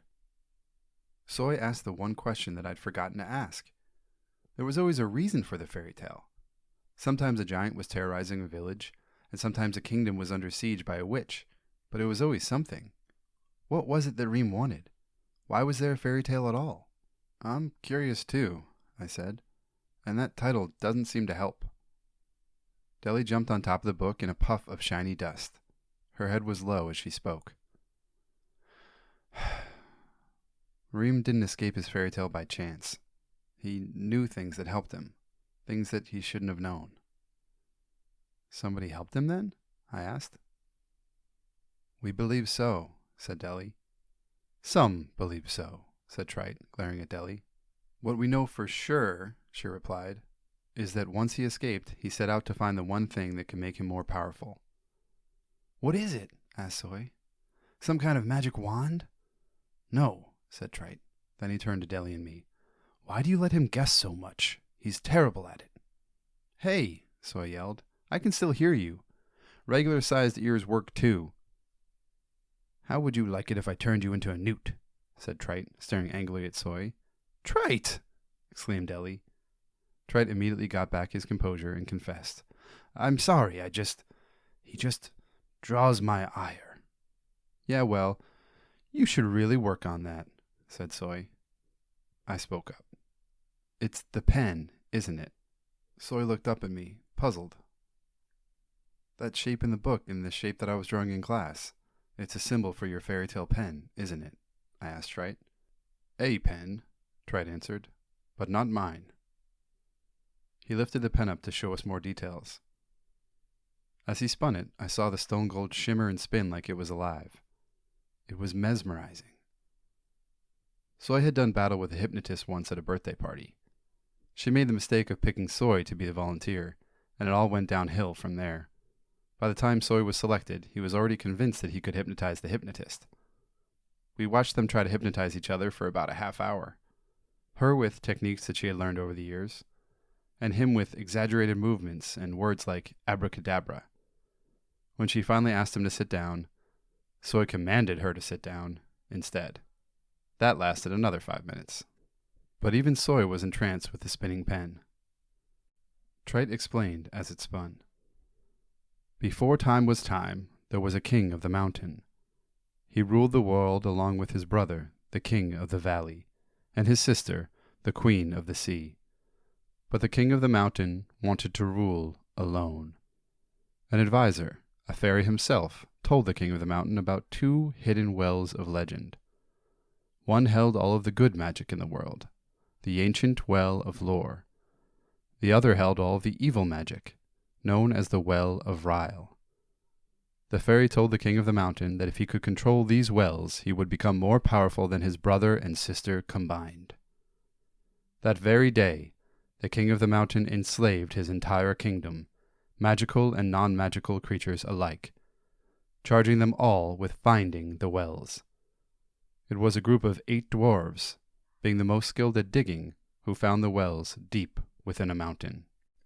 8 dwarves? I repeated. Yes, 8. Why? Trite inquired. Just used to hearing 7. Please, keep going, I said. He continued. However, the dwarves did not go back and tell their king, as he had commanded. Because of his cruelty, the dwarves used the magic of the wells to craft 2 pens and a book instead. The first pen was made with the most powerful magic from the wells. It had the ability to create tales from nothing and make them real. This pen is known as the author pen. It is the pen you were drawing. So, if you write something, it comes true? I asked. Deli nodded, then gestured for me to keep listening. Next, they crafted the pen you see before you, using a strong but less powerful magic. Then the dwarves dipped a blank mining ledger into the wells, creating the Book of Lore. As I have said, only these 2 magical pens are powerful enough to write on its pages. And when a story is completed within the Book of Lore, it becomes known to all the kingdoms in every corner of the globe, so that the world may learn from them. I stared at the book with a new sense of wonder. Trite explained. The dwarves used the power of the author pen to make sure that the king of the mountain would never find the wells for himself. Unable to find them and use their magic, the king was not strong enough to defeat his brother and sister. He was banished, and the mountain and valley became known simply as the land. All of the great leaders for centuries to come were descended from one of the 2 remaining wise siblings. What happened to the pens after that? I asked. A fairy stumbled upon the dwarves at the wells. He had been hiding from the greedy king, deep inside the mountain, refusing to be enslaved, Trite said. The dwarves decided to give the second pen to the fairy to keep it safe, and to pay for his silence. But they charged him with much more than just protecting its magic. The fairy would have to be the one to record the tales, and would use his brethren to watch these stories unfold. All would know the tales of good and evil, and the pen would seal the fate of villains defeated. They dubbed this pen the fairytale pen, and that is what it is used for to this day. This is how fairies became storytellers, said Trite with pride in his voice. This all sounds a bit made-up-ish, said Soy.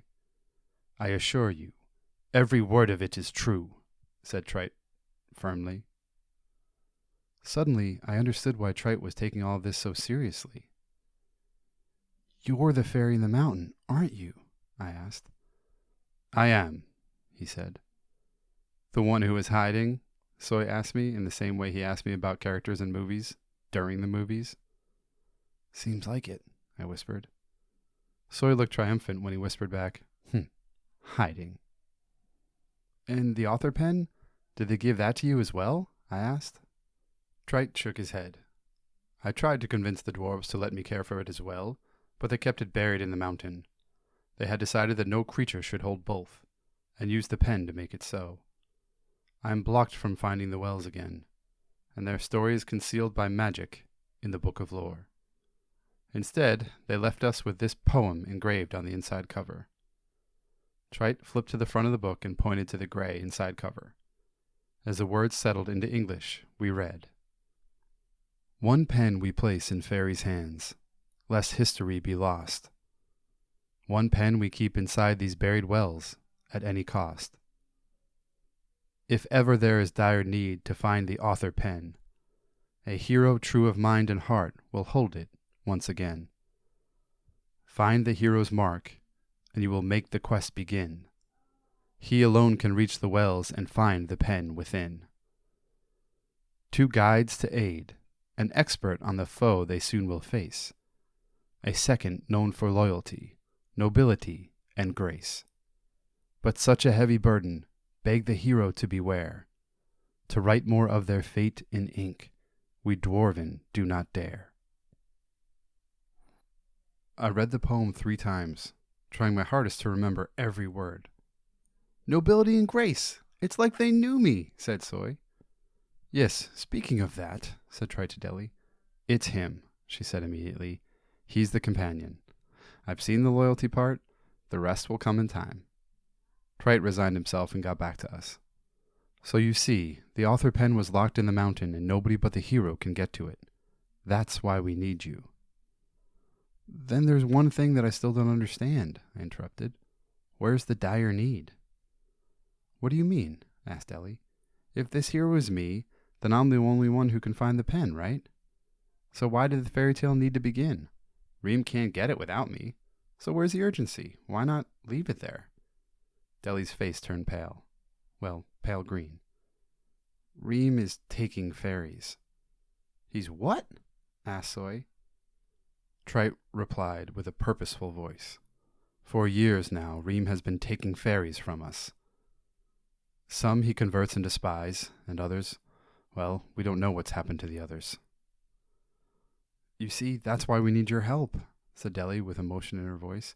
If you don't get that pen and stop Ream, soon there will be no fairies left at all. The fairies' interest at our arrival made even more sense. I wasn't just a random person to them.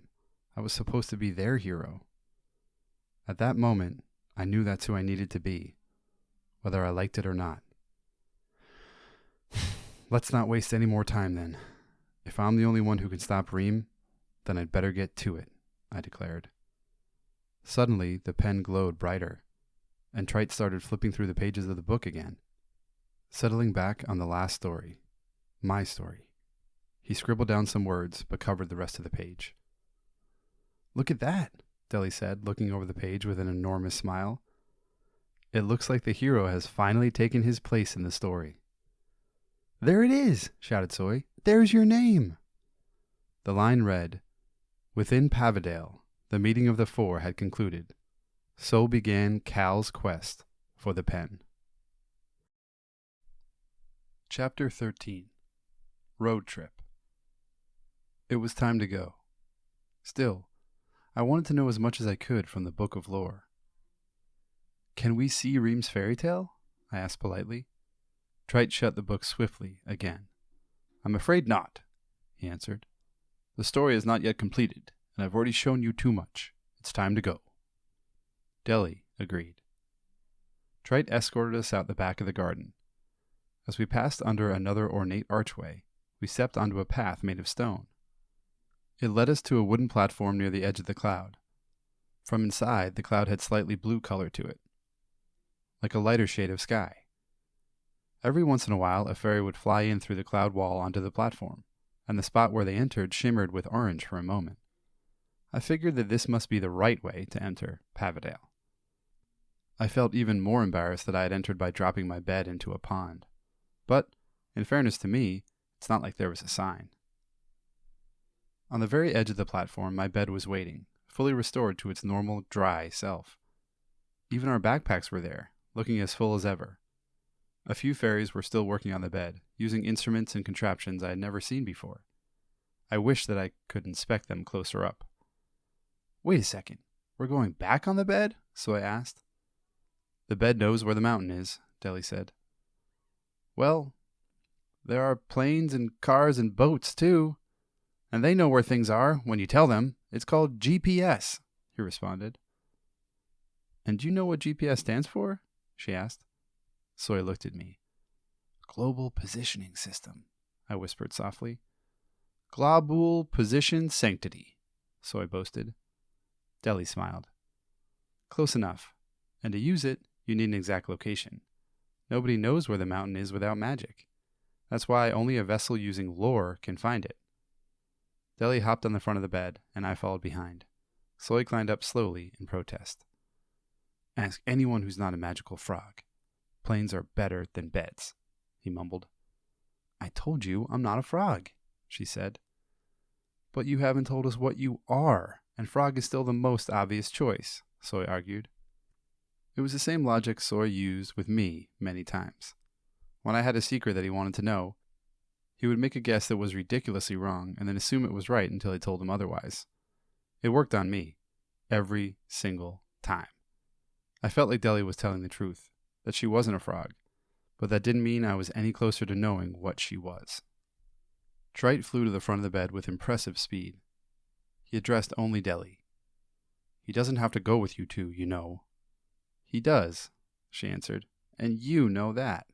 Besides, I have a feeling he's more valuable than you think. Trite did a graceful flip to the back of the bed. We all prepared to depart. We will return when Ream is defeated and the pen is safe again, announced Deli. I turned around and realized that all the fairies were on the platform watching us, and there were even more of them than when we first arrived. I saw young fairies flying around clumsily and older fairies using their wings to hold themselves upright. I had the sad thought that there used to be far more fairies in Pavidale, before the yellow dragon started taking them, before my fairy tale began. Deli started punching commands into the phone, but Trite stopped her. That won't be necessary, he said. I will create a current for you to ride on. It will work with the bed to take you straight there, and, as long as you don't stray, you will go much faster. Deli looked at him with gratitude and bowed her head. It is important for Cal to get there without delay. If I can do anything to help, I will, he added. Trite began to glow much brighter. His face became hard to see. In fact, he started to look like he was just a pink ball of light. I looked ahead at the wall of the cloud. It was fascinating. A hole with an orange outline started to form in front of us, shooting off sparks like a lightning storm. The fairies got behind us and pushed the bed forward. As the front of the bed peeked out of the cloud, I saw that there was nothing below us. In a few seconds, the bed tipped down and we started to plummet. The air was cold enough to sting my face.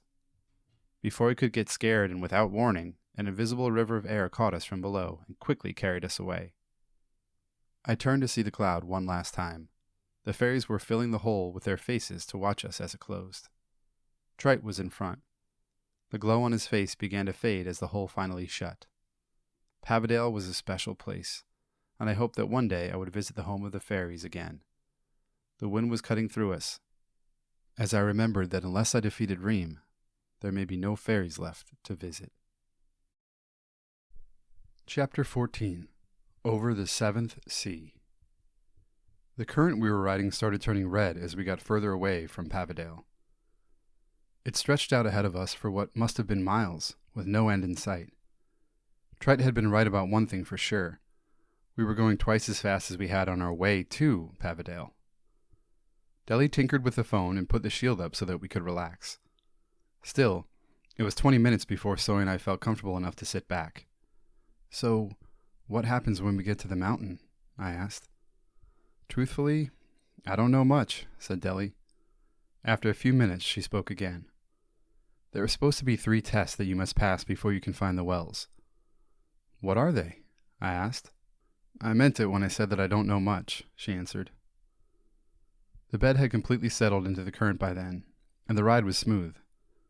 I saw land pass by to the north or south, or east or west. I had gotten turned around in the cloud, but mostly we flew over sea. Occasionally, we would see tiny islands below us. Soy asked if we could fly down and stop at the first 3, but Deli refused each time. Trite's current won't last forever. He told us to stay on course, and that's what we're going to do, she told Soy. But there might be hidden treasure down there. Pirates love hiding treasure on islands like that, Soy rebutted. I decided not to weigh in until the 3rd time. Soy, if we find the wells, defeat Ream, save the fairies, and make it out alive, I promise we can come back and explore an island. Soy stopped asking. Any objection to that would mean that he doubted our return, and nobody wanted to do that. The few clouds that speckled the sky formed and disappeared quickly, like puffs of smoke. Later on, the current took us straight inside a thin white cloud that gave me a nice feeling as we flew through. There was nothing inside, though, not like Pavidale.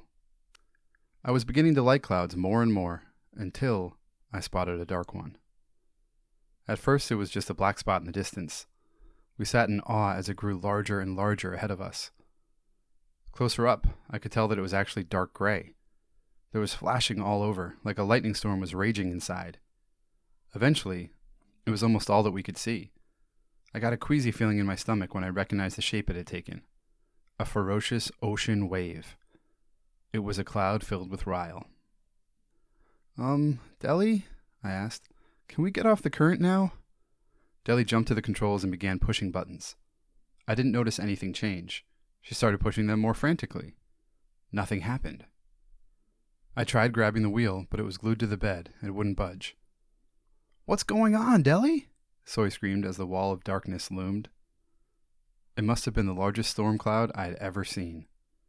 I don't know, Deli yelled back. The cloud is pulling us in. What can we do? I cried. But I never heard an answer. The dark cloud swallowed us whole. Chapter 15. Stormside. The cloud was hollow, just like Pavidale. I doubted this place had a nice name of its own, or any name at all. It was empty and sad. There were some deep holes among the layers of rocks that covered the ground. I imagined this cloud might be home to some nasty creatures, but nothing was there to greet us. The bed, it turned out, couldn't fly inside the cloud, and started to dip the moment we entered. We hit the ground hard and skidded to a soft stop. It's the rile, said Deli. It's too strong for the bed to work in here. I was surprised to find that I could see fairly well. The whole place was lit by a dim red light coming from another small pond, just like Pavidale. But this pond looked mean and gloomy. We all sensed it was probably best to whisper. How do we get out of here? Can we push the bed back out? I asked. It will just suck us right back in, Deli said. We'll need to carry the bed across to the other side. You're crazy, Soy said in an angry whisper. This looks like the same place from my nightmares, and they never end well. What do you suggest we do then? She asked coolly. Call up the fairies and get them to pick us up with a new bed, a king-size one this time. I'll wait here, Soy said as he sat cross-legged and cross-armed. That's not going to happen, Soy. There's no way to reach them from in here, she replied. Well, too bad, because I'm not moving. I'm pretty positive that those holes are filled with monsters, Soy responded, and you're going to get gobbled up. Gobbled right up. Will you talk to him, please? Deli said, turning to me. Soy was pretending to chew while he stared at Deli. Nom nom nom, was all he would say. I sat down next to him. Soy, I know this isn't what you signed up for when you became my best friend. He nodded dramatically. But I need you, and those fairies need you even more than I do, I pleaded. Soy wasn't moved. If you walk across this cloud, you're going to get eaten by the green hog monster things in those holes. And I'm not going to watch it happen. I understood now that he wasn't just angry, he was worried. Worried for me. But my mind was racing from what he had just said. Soy, how do you know what's in those holes? I asked. I told you. This place is just like the one from the nightmare I've had dozens of times. And I always get eaten, he whimpered. I looked at Deli. She'd heard it too. Soy, you're here to save us, I said. What? He asked. There's a reason you had those dreams, Soy. Just like there's a reason why my bed can fly. You were always meant to be my guide. You got gobbled up in those nightmares so that we wouldn't get gobbled up in real life. You are the only one who can get us through this cloud. He opened his mouth, but before he could speak, I repeated, the only one. He sat there for a moment, staring at the ground. Then he looked back towards the cloud wall that we had just passed through. Finally, he let out a big sigh and rose to his feet. Right, he said. Cal, grab the other end of the mattress. Then both of you get behind me. We need to move quickly. I think I may have figured the way out last time. Got it, Soy. I trust you, I told him. So do I, said Deli. She jumped on the bed as we lifted it up. It wasn't heavy, but it wasn't light. From where we stood, the far end of the cloud looked at least 2 football fields away, but it was hard to tell. I started to notice that the holes weren't the only obstacles in our way. There were bumps in the ground that looked like small hills, and some tall, scraggly-looking trees. It took Soy and me a minute to get our steps in sync, but once we did, we moved well together. Soy weaved the bed in between the holes deftly, and periodically stopped to change course. He had made it clear that under no circumstances should we make noise. Apparently, in his dreams, making too much noise tended to get him eaten. A lot.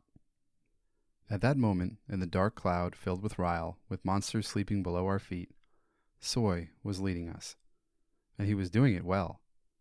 We made it about halfway through without any trouble, but then it looked like Soy was stuck.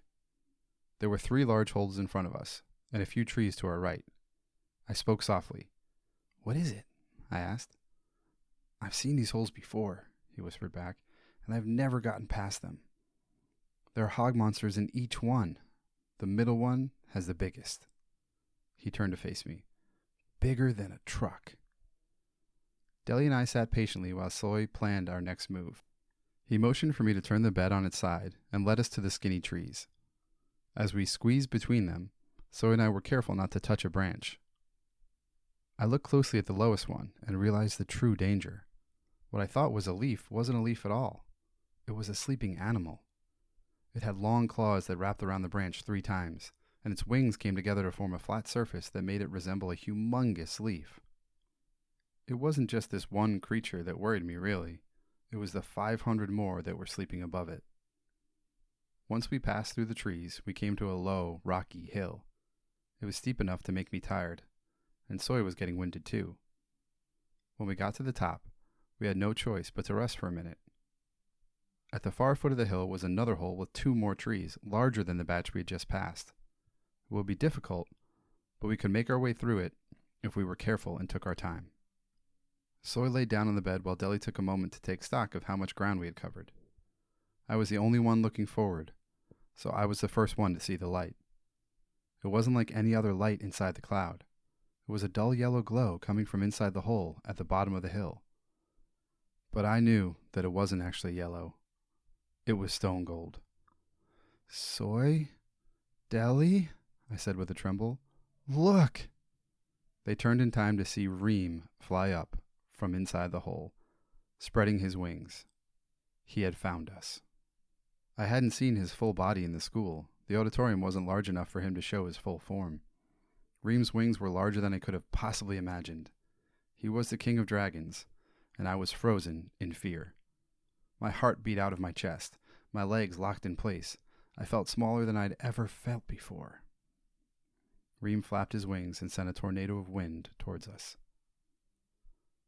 "So, this is the hero that you send to his doom?"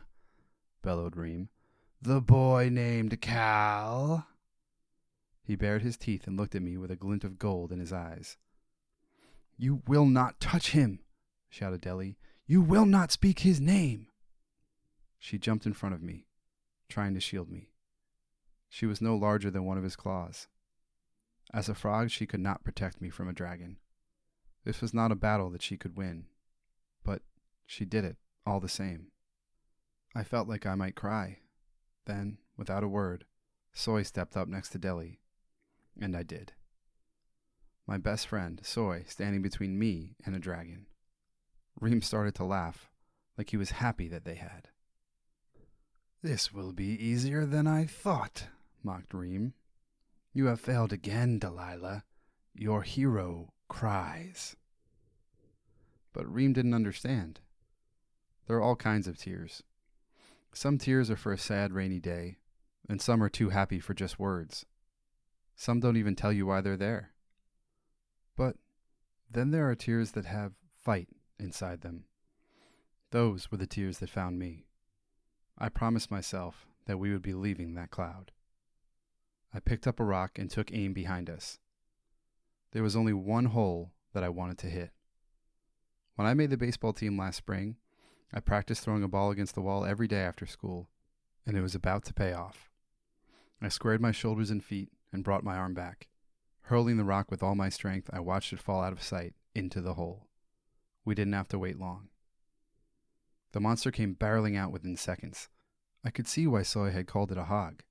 Its snout was long and flat with pulsing nostrils, and I could see long, sharp teeth, even with its mouth closed. It came forward on 4 legs with a row of spikes shooting up from the top of its back. "Yep, they'll do that," said Soy. The creature was so mad that it spit as it stomped the ground. Ream flapped his wings and flew back slightly, but not in retreat. He was laughing again. "You think that a warlog will save you? What do you think was in this rock hole before I got here? They make for delicious meals," he said. The warlug, a name I had just learned, took a moment to look around and then charged up the hill towards us. "Grab the bed and follow me," I yelled. We started down the hill as fast as we could. Ream was content to watch the chase unfold. It seemed to amuse him. We were almost at the bottom when the warlug reached the top of the hill. He ran straight downhill at a blistering pace. When the ground leveled off, I made Soy help me prop the bed up between 2 trees. We were careful not to touch any branches. We had barely finished when the warlug closed in on us. Ream knew that we couldn't outrun it, and he smirked. I looked at my 2 companions. "When I say so, jump to the right," I said. We hid behind the bed as the warlug charged towards us with furious speed. It was 10 yards away, then 5. I could hear its angry breath from behind the mattress. "Now!" I yelled. We jumped out from behind the mattress, beyond the trees that held it up. The warlug saw us and tried to change course at the last second, but it was too late. Its body went sideways, and its momentum carried it forward. Its body crashed into the trees, hard enough to shake them to their roots. And that was exactly what we needed it to do. In a single moment, every sleeping eye on the trees had opened, and the winged creatures fluttered up. Over 1,000 leafy creatures went parading into the sky. They blocked out everything else from sight, including Ream. "Let's go!" screamed Deli. We grabbed the bed, and Soy took the lead again. Without second guessing, we sprinted past hole after hole. From above us, Ream let out a deafening roar. I looked back just for a moment to see the creatures swarming him from every angle. We were almost to the cloud's edge when the holes ahead began to come alive with noise. Warlugs were stirring inside. By the time some of the hogs started rising, we had just 3 more holes to pass. The first 2 were empty, but I saw a particularly spiky warlug poking his head out of the last one. He saw us just as we were about to pass, and we only had a second to decide what to do. "Jump!" shouted Soy. Soy vaulted above the warlug as it eyed me up behind him. I took 1 step straight onto the top of its head and launched myself forward, flipping onto the bed. It chomped down on the empty air and let out a groan. As I landed, the mattress hit the ground. The warlug's hole had a slope of dirt on the other side that led directly to the cloud's edge. The mattress skid down bumpily. Soy couldn't outrun it and got scooped up when it hit his legs. Deli was between us again. Without a sound, we slid out of the dark cloud and onto the current, which had been waiting for us in the quiet night sky. Chapter 16. Boy Meets Frog Again. I spent the next hour staring out the orange shield, down onto the ocean. Nowhere felt safe. Ream had found us in the middle of the sky. He'd known where we would be, and he'd been waiting. But when I finally decided to speak, it was about something else entirely. "Deli, what did Ream mean when he said that you'd failed again?" I asked. Deli looked exhausted. "I guess it's as good a time as any to tell you," she said. She hopped in front of us and began to explain. "I was a hero once, and Ream was my villain. He was the fiercest that we had ever seen, and the first to have been named King of the Dragons. Back then, Ream had been taking elves and making them fight for him. Trite said he'd never seen a creature so skilled at building an army. It was my job to defeat him, to make sure that he could never hurt anyone ever again, and it was a great honor to face him. Trite told me they would be telling our tale until the end of time. Except, it didn't go the way it was supposed to. No kidding, said Soy. I nudged him from behind. We lost the backpacks in the dark cloud, and Soy was getting hangry, hungry and angry. Deli went on. The plan was for me to find him in his lair using a secret entrance. The fairies had found it for me, behind a waterfall. I would catch him by surprise and defeat him with my stone gold bow. Except that's not what happened. I found the entrance and swam in through a small rock pool, but when I crawled out, Ream was waiting for me with his army of elves. I held them off as best I could for as long as I could, but eventually I was cornered. With almost all the magic I had left, I was able to guide one last stone gold arrow at Ream, wounding him. I used the last of my lore to create this disguise and jump into a stream that runs through the walls to the base of the waterfall. The blow helped break Ream's magical hold on the elves, but he had gotten away. Trite tried to find Ream himself, but he was never able to. I had failed. Ever since then, Ream has been gathering his strength and building his new army, his fairy army. Why you? Why was it your job to save the elves? I asked. Because I was their leader. I am their princess, she said. You are an elf princess? Soy said in disbelief. Elven princess, she corrected. Why not change back then? I can't. I'm bound by the story, just as Ream was bound with the stone gold. Until Ream is defeated, I am stuck in this disguise. Soy began to fidget a lot more than usual. So, what kind of stuff do you like? If you even like stuff, I mean. Like, what's your favorite of the stuff? He asked Deli. Soy, what are you doing? I whispered. She's an elf princess. I've never talked to an elf princess. Elven princess, she corrected. Exactly, he said. Deli jumped on Soy's shoulder and whispered something into his ear. Soy's face changed, and he stopped fidgeting. Deli and I made our way to the front of the bed. Don't worry, I told her. This time, we're going to win. Deli smiled back at me. I hope that you're right. She pointed ahead, and I saw a dark brown mountain rising from the middle of the ocean. It had a bit of snow on top and was surrounded by a forest below. The dwarves set the mountain adrift to make sure that no one could chart a map to it without lore, Deli explained. The current was winding us down towards the mountain. There was an opening between two orange trees at its base. What did you say to Soy? I asked her quietly as we descended. She whispered, I told him that I've been watching you two for a while. I know that he refuses to go to school every morning without his rocket ship underwear, so he has nothing to be nervous about in front of me. Every morning? I whispered. Every morning. They don't make them anymore, so his mom can't buy extra pairs. She has to wash them every night. If they aren't ready in time, he throws a fit. Oh, I said. I made a mental note not to forget about the rocket ship underwear. Chapter 17. The Mountain. The entrance to the mountain was the mouth of a large cave. It was easy to walk in, almost like it had been waiting for us. But once we were inside, things got a lot trickier. The way was lit with torches that burned violet. They led us down a path that ended abruptly at a stone wall with 5 wooden doors. Each door was painted a different shade of orange. They were all pretty dull from age. They weren't tall as far as doors go. I thought that maybe the dwarves had built them at their own height. And there were words above them, engraved onto a silver plate. What does it say? Asked Ellie, who was now squinting through her glasses. I read the plate aloud. To find the door, you must be clever, else you will be lost forever. No amount of magic spells will aid you if you seek the wells. Don't forget the trodden trail, for those who do are doomed to fail. What does that even mean? Asked Soy. I'm not sure, I answered. Deli?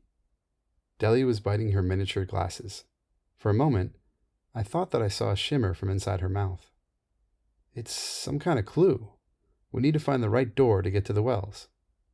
This is easy, said Soy impatiently. Let's just try each door, one by one, and look inside. He strode forward to open the door closest to him, second from the left. It was a pale orange door with a carving of an antelope in the center. Soy, stop! I yelled as I lunged towards him. The moment that Soy turned the wooden knob, the door flew in, away from him. Soy was being pulled in too. I reached him in time to grab his other arm and we fell to the ground. I pressed my feet against the wall to pull harder, desperately trying to keep him from being sucked in. Close the door, yelled Deli behind us. I saw through the opening that this door led to another dark cloud, even scarier than the one we had barely escaped. But something else was different about it too. Instead of seeing a long field of rock with trees ahead of me, I was looking at a faraway wall with holes that faced me. Warlogs jumped out towards us, then fell back away. This door was in the top of the cloud. The words, "Else you will be lost forever," hit me with a chill. Using all my strength, I pulled Soy until he was free from the doorway. The moment he cleared it, the door slammed shut behind him. We rested on the dirt floor, both out of breath. When I looked at the door again, I didn't see an antelope. Instead, the door had a carving of a lion on it. The color changed slightly as well. Deli hopped over to us, just as frazzled as we were. Deli, I asked, did the doors just... Yes, she stopped me short. The doors must change each time one is opened. But wherever the antelope is, we know never to open that one again, right? Soy asked, still catching his breath. Deli looked upset, and I understood why. The doors in front of us were now a serpent, a lion, some kind of fish, a spider, and a rhino. No antelope. I think the doors are trying to tell us something, said Deli. That no matter what we do, every door we open will be for the first time, I finished. That's unfair, cried Soy. They can't do that. Soy had almost been sucked into a dark cloud, so I could understand why he was upset. I gave him a minute to cool off and turned my attention to the plate. My mom had taught me that when I don't understand something, I should take it apart, piece by piece. Maybe, I thought, that was what I needed to do with the clues. The first verse seemed pretty straightforward. To find the right door, we were going to have to be smart. We all knew what might happen if we chose wrong again. The second verse was no mystery either. We couldn't use lore to find the wells. That meant that Ream wouldn't be able to use rile to find them either. Although he couldn't get to them without me anyway. But the last verse was the tricky one. Don't forget the trodden trail. Hey, Deli? I asked without taking my eyes off the plate. What exactly does trodden mean? It means that it's been walked on before, like a path that's already been taken, she answered. I thought about the story Trite had told us. The dwarves who found the wells made it almost impossible for anyone else to find them again. So if there was a trodden path, it must have been theirs. But how did they find them in the first place? I had hit another dead end. Trite never told me which way they went to find the wells. In fact, he had only told me one thing about them, really. Suddenly, it hit me. I read the clue one more time, and it all made sense. That's it, I shouted. What is? Asked Ellie. The trodden trail is a way that the dwarves got there, I said. Okay, said Soy, perking up. But we don't know how. The clue says that we have to pick the right door, and we still don't know which one it is. I'm not up for guessing another door, or actually guessing at anything ever again. But it doesn't say pick the door. It says to find the door, you must be clever. The door is hidden. So, where is this hidden door? Asked Ellie, pointing to the empty room. The dwarves found the door because they're the best diggers. It should be right where they left it, under our feet. Deli suggested digging in the center of the room, but I disagreed. There was an area of dirt to the left of the doors that seemed right to me. I couldn't explain it, so I asked them to trust me. After a few minutes of digging with our hands, Soy and I felt the first sign of the sixth door. It's a good thing we found it when we did, because Soy was beginning to get annoyed with Deli. She was directing his digging, and Soy didn't take kindly to direction from what he described as a non-digging frog. The wooden door that we discovered wasn't orange like the others, but purple. I cleared off the top and bottom, getting it dirtier before it got cleaner. There was another difference about this door compared to the others. The carving in the center wasn't of an animal. It was a shape that I could now recognize easily. It was a fairy. And something told me that the carving would never change, no matter how many times we opened the door. "Do the honors, Cal," said Soy. I opened the door slowly, not knowing what it would pop out at us, or suck us in. But there wasn't much to see. It was a black tunnel. It was impossible to tell where it led, since only the first few feet were visible. Beyond that, only darkness. I took a breath. "I'll go first," I told them. "Are you sure?" Deli asked. "Yes," I replied. "It's why I'm here. I need to get to those wells." I'd started to lower myself down into the dark hole when Soy grabbed my arm. "Cal?" he said with a concerned voice. "Yeah, Soy?" I asked with a smile. "It's just, if there's something horrible down there, make sure you yell up really loudly so I know not to follow you," he said. "Sure, Soy," I answered without the smile. "I'll be mad if you don't," he added. Deli rolled her eyes. Rocket ship underwear, I thought to myself. I dangled my legs over the edge first. When I finally let go of my grip, I immediately regretted it. I had counted on the tunnel walls curving beneath me, but they went straight down. I started falling fast, not sure if I was screaming out loud or just in my head. I could barely think at all. I'd never fallen so far in my life, and had no idea what was waiting for me at the bottom. The tunnel seemed to go on forever. Finally, I started to scrape the sides with my back. More and more of my back touched the tunnel, slowing me down. The walls got smoother and took most of my weight. My fall had turned into a slide, and I was starting to level out. The ride ended when I was ejected out onto a landing. There was a rich purple lake glowing in front of me. The lake was the only source of light, showing off a stubby wooden dock that jutted out over the liquid. I thought that I must be deeper underground than I had ever been before. It was hard to tell how long I'd been falling. My guess was somewhere around 3 minutes. I called back into the tunnel, not knowing if Deli and Soy had any shot of hearing me. "Hello, Deli, Soy, I'm okay," I yelled. To my utter surprise, I could hear them like they were only a few feet away. "What took you so long to say something then?" Soy asked suspiciously. "Because I was falling," I said. "For a while," I thought. "Are there monsters there with you?" he asked. "No, Soy. Come down and bring Deli, but be careful on the way down." I could hear him whisper to Deli. "See, but that's exactly what a monster would make him say." I decided to use the acoustic phenomenon to my advantage. "Soy, you can hear how close I am. If there were monsters, you'd hear them too," I said. "Just jump down. I can still see you from where I am." Eventually, Deli convinced Soy that it was worth the risk. They jumped in after me. Chapter 18. Sebastien.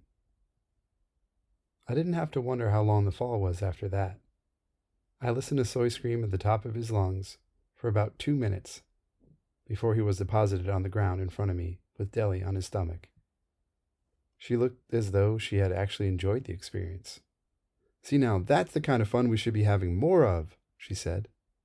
Soy pointed his fingers at both of us and said, "You, Cal, are a liar. And royalty or not, you are a weird little frog." Deli hopped up towards the dock and inspected the lake. "Oh my," she gasped. "What is it?" I asked worriedly.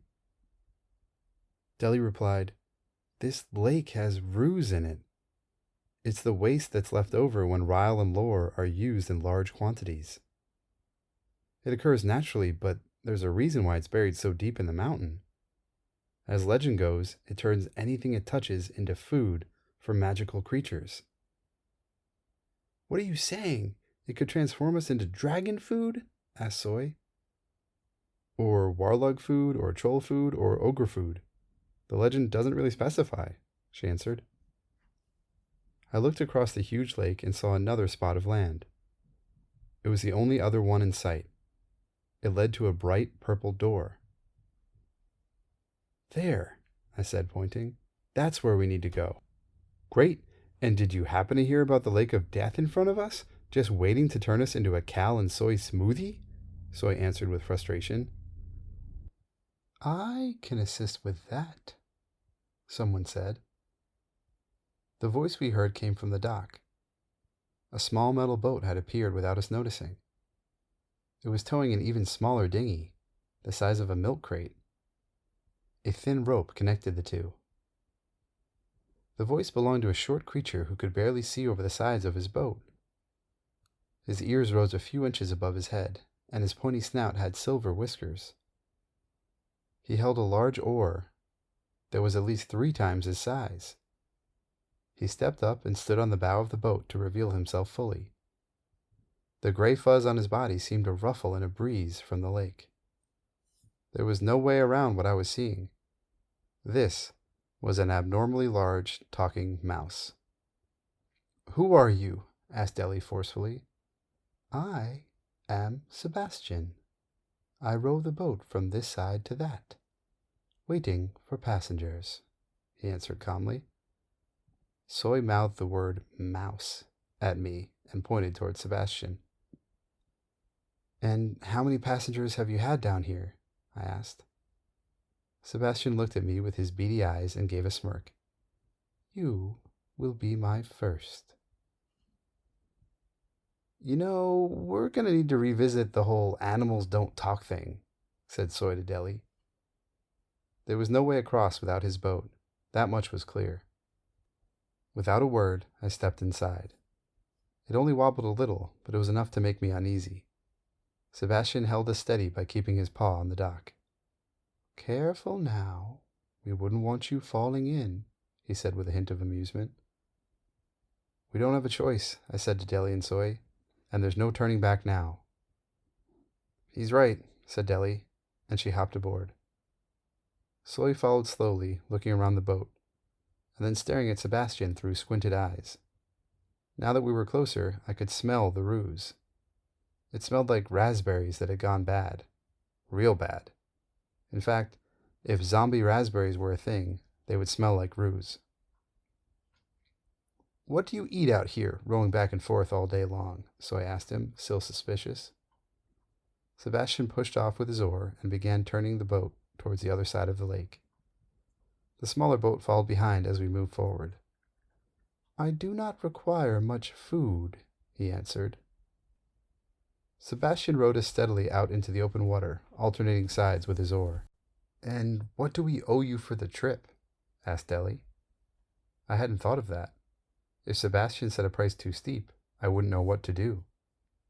There is no cost, princess, he answered.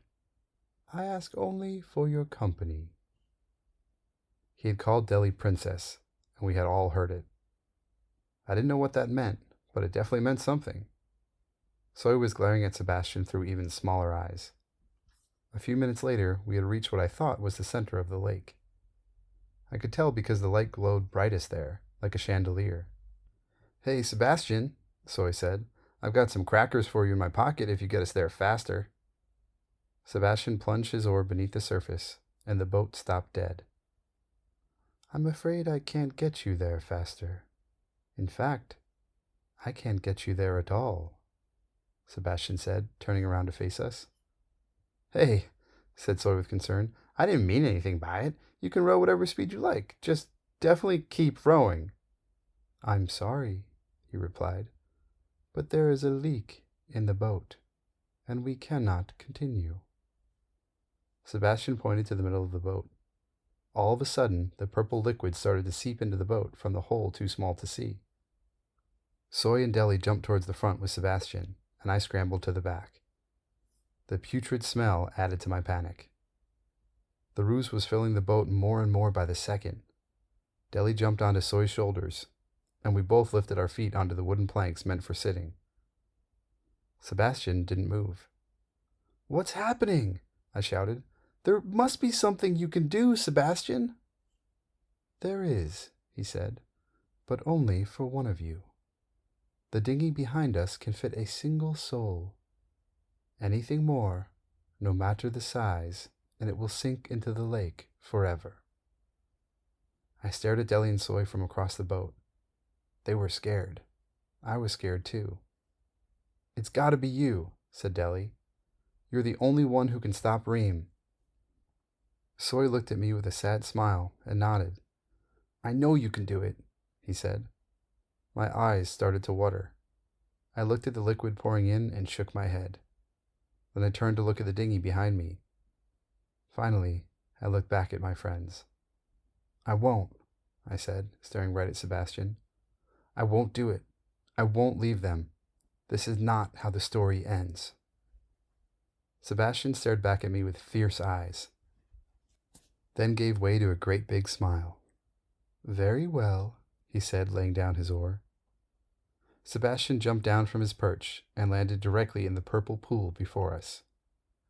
It disappeared in a puff of smoke. "A fine choice," he continued. "It is true that my dinghy can only take one soul, but that soul is me, and only me." He strode past me, walking on the wooden planks inside the boat, and then jumped inside his dinghy. "Had you chosen to leave them, you would have perished in the lake," Sebastien said as he undid the rope connecting us. "Good luck, Cal, and remember one thing. You were chosen for a reason." "Thank you," I replied. I didn't know what else to say. It was all so confusing. By the time I grabbed the oar at the front of the boat, Sebastien was out of sight. I felt Soy pat me on the back as I started rowing. "Hey, you didn't leave us," he said. "Of course I didn't," I replied, wiping my eyes. "I wouldn't be much of a hero without you two." I quickly realized why Sebastien had been rowing so slowly. Any faster, and I would risk sending drops from the lake back at my friends. I wasn't sure what Sebastien's role was in all this, but I wondered if I had misjudged him. It took about 10 minutes to reach the dock on the far side of the lake. The two landings were identical, except that in place of a tunnel, this one had an archway with large purple double doors. 2 flaming torches burned on either side. Just like the doors before, there was a carving in the center. This one was a dwarf. Okay, so maybe I'd never seen a dwarf, but it couldn't really be anything else. The figure had a long braided beard and a wide, brawny face. He held a hammer and a small shovel in his crossed arms, 2 of my favorite tools. "This is it," I said aloud. "I don't know what will be on the other side," Deli warned. "I don't think I'd want to know anyway," said Soy. With a push from all 3 of us, the doors swung open. Chapter 19. The Wells. The cavern we entered was about half the size of the entire Stagwood Elementary. I walked forward and felt the dirt and stones crunching underneath. There was no telling how long it had been since someone, anyone, had set foot there. To the right was a deep hole with a simple wooden support standing over it. Attached to the crank, a rope was hanging down, disappearing into the hole. Whatever was inside was glowing the same orange as the shield over my flying bed. To the left there was a similar hole, except that it glowed red. I had been picturing wells like the ones I had seen in pictures, but these looked much older, ancient even. "Red is for rile," Deli told us. That meant the orange well was for lore. The room was wide open, without anything of note besides the wells. And after our last few run-ins, it's safe to say we were happy that there wasn't a creature in sight. There was, however, another plate in the center of the floor, though. It sat directly between the wells and read, "Remember what's been found and learned. The pen is not a gift, but earned. The safest place to hide creation, hands that lack imagination. Great, another riddle. Cal, you figured out the last one. What does this one mean? Soy asked me. I don't know yet, I replied. We searched around, looking for the pen under every rock and inside every crack. There was no sign of it. How do we even know it's in here? I asked Deli. It's in here, she said. Where then? Soy asked. If it's down another hole, I quit. We're going to reach the other side of the world pretty soon.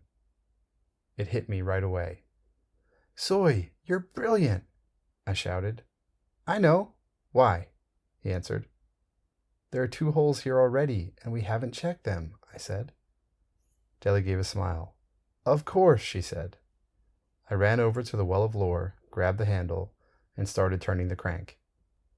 The rope creaked and groaned as it crawled up towards us. Soy grabbed the handle to help. Deli hopped to the edge of the hole to peer down. I see it, she said. There's a bucket coming up. By the time I saw the bucket, I was already sure. There was nothing inside. We finished pulling it up anyway. Now what? Asked Soy. There's still one more to check, I said. Soy shuddered. The rile one? Do we have to? We don't have a choice, I said. We went over to the well of rile and started cranking again. This time, the crank turned much slower. Soy and I were both getting tired when Deli called out. I see another bucket, she said. I kept cranking, but the muscles in my arms had started to burn. The bucket lurched into sight. Keep going! This one looks different, Deli said excitedly. When I looked down, I agreed that the inside of this bucket did look different. Something was moving inside. The last few feet were the hardest. When the bucket was finally within reach, I took it off the worn metal hook and set it down carefully next to us. The inside of the bucket was bad news, awful even. It was filled to the brim with purple ruse. Except this time, the ruse was much thicker and darker. The smell was overwhelming.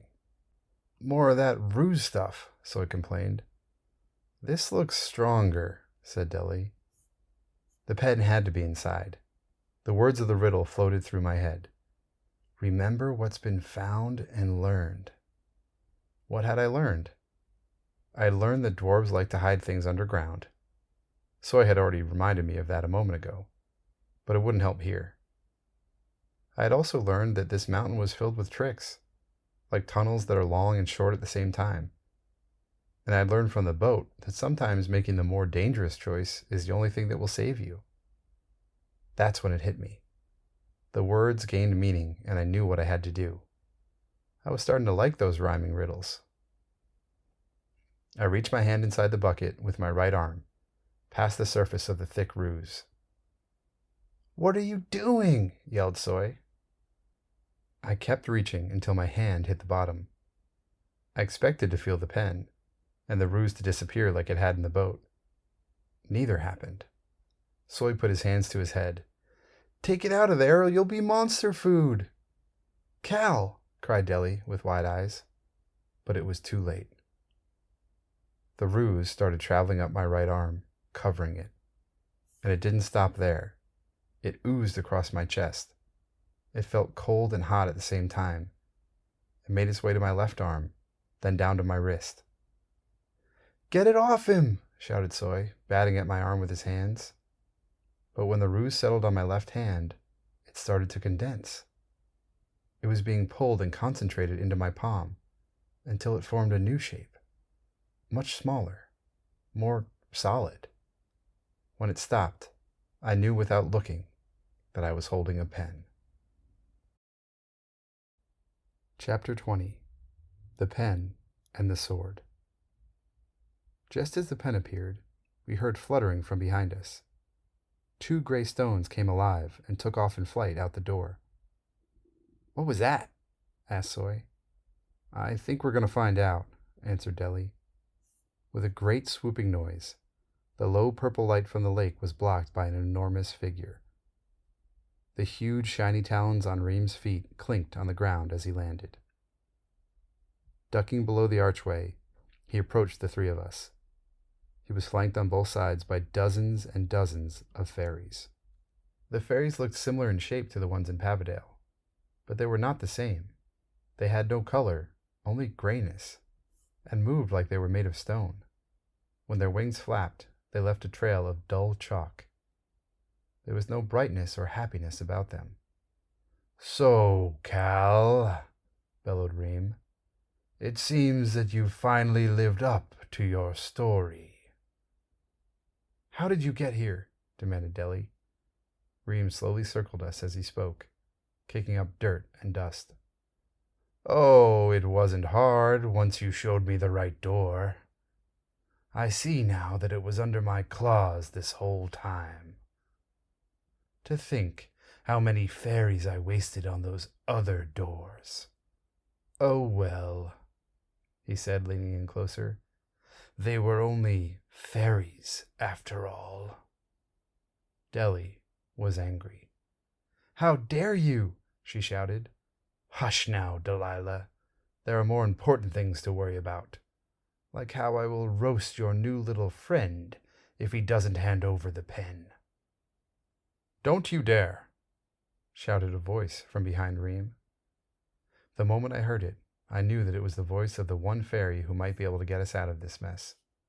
"Trite!" I yelled. Trite came flying in straight past Ream and settled in front of us.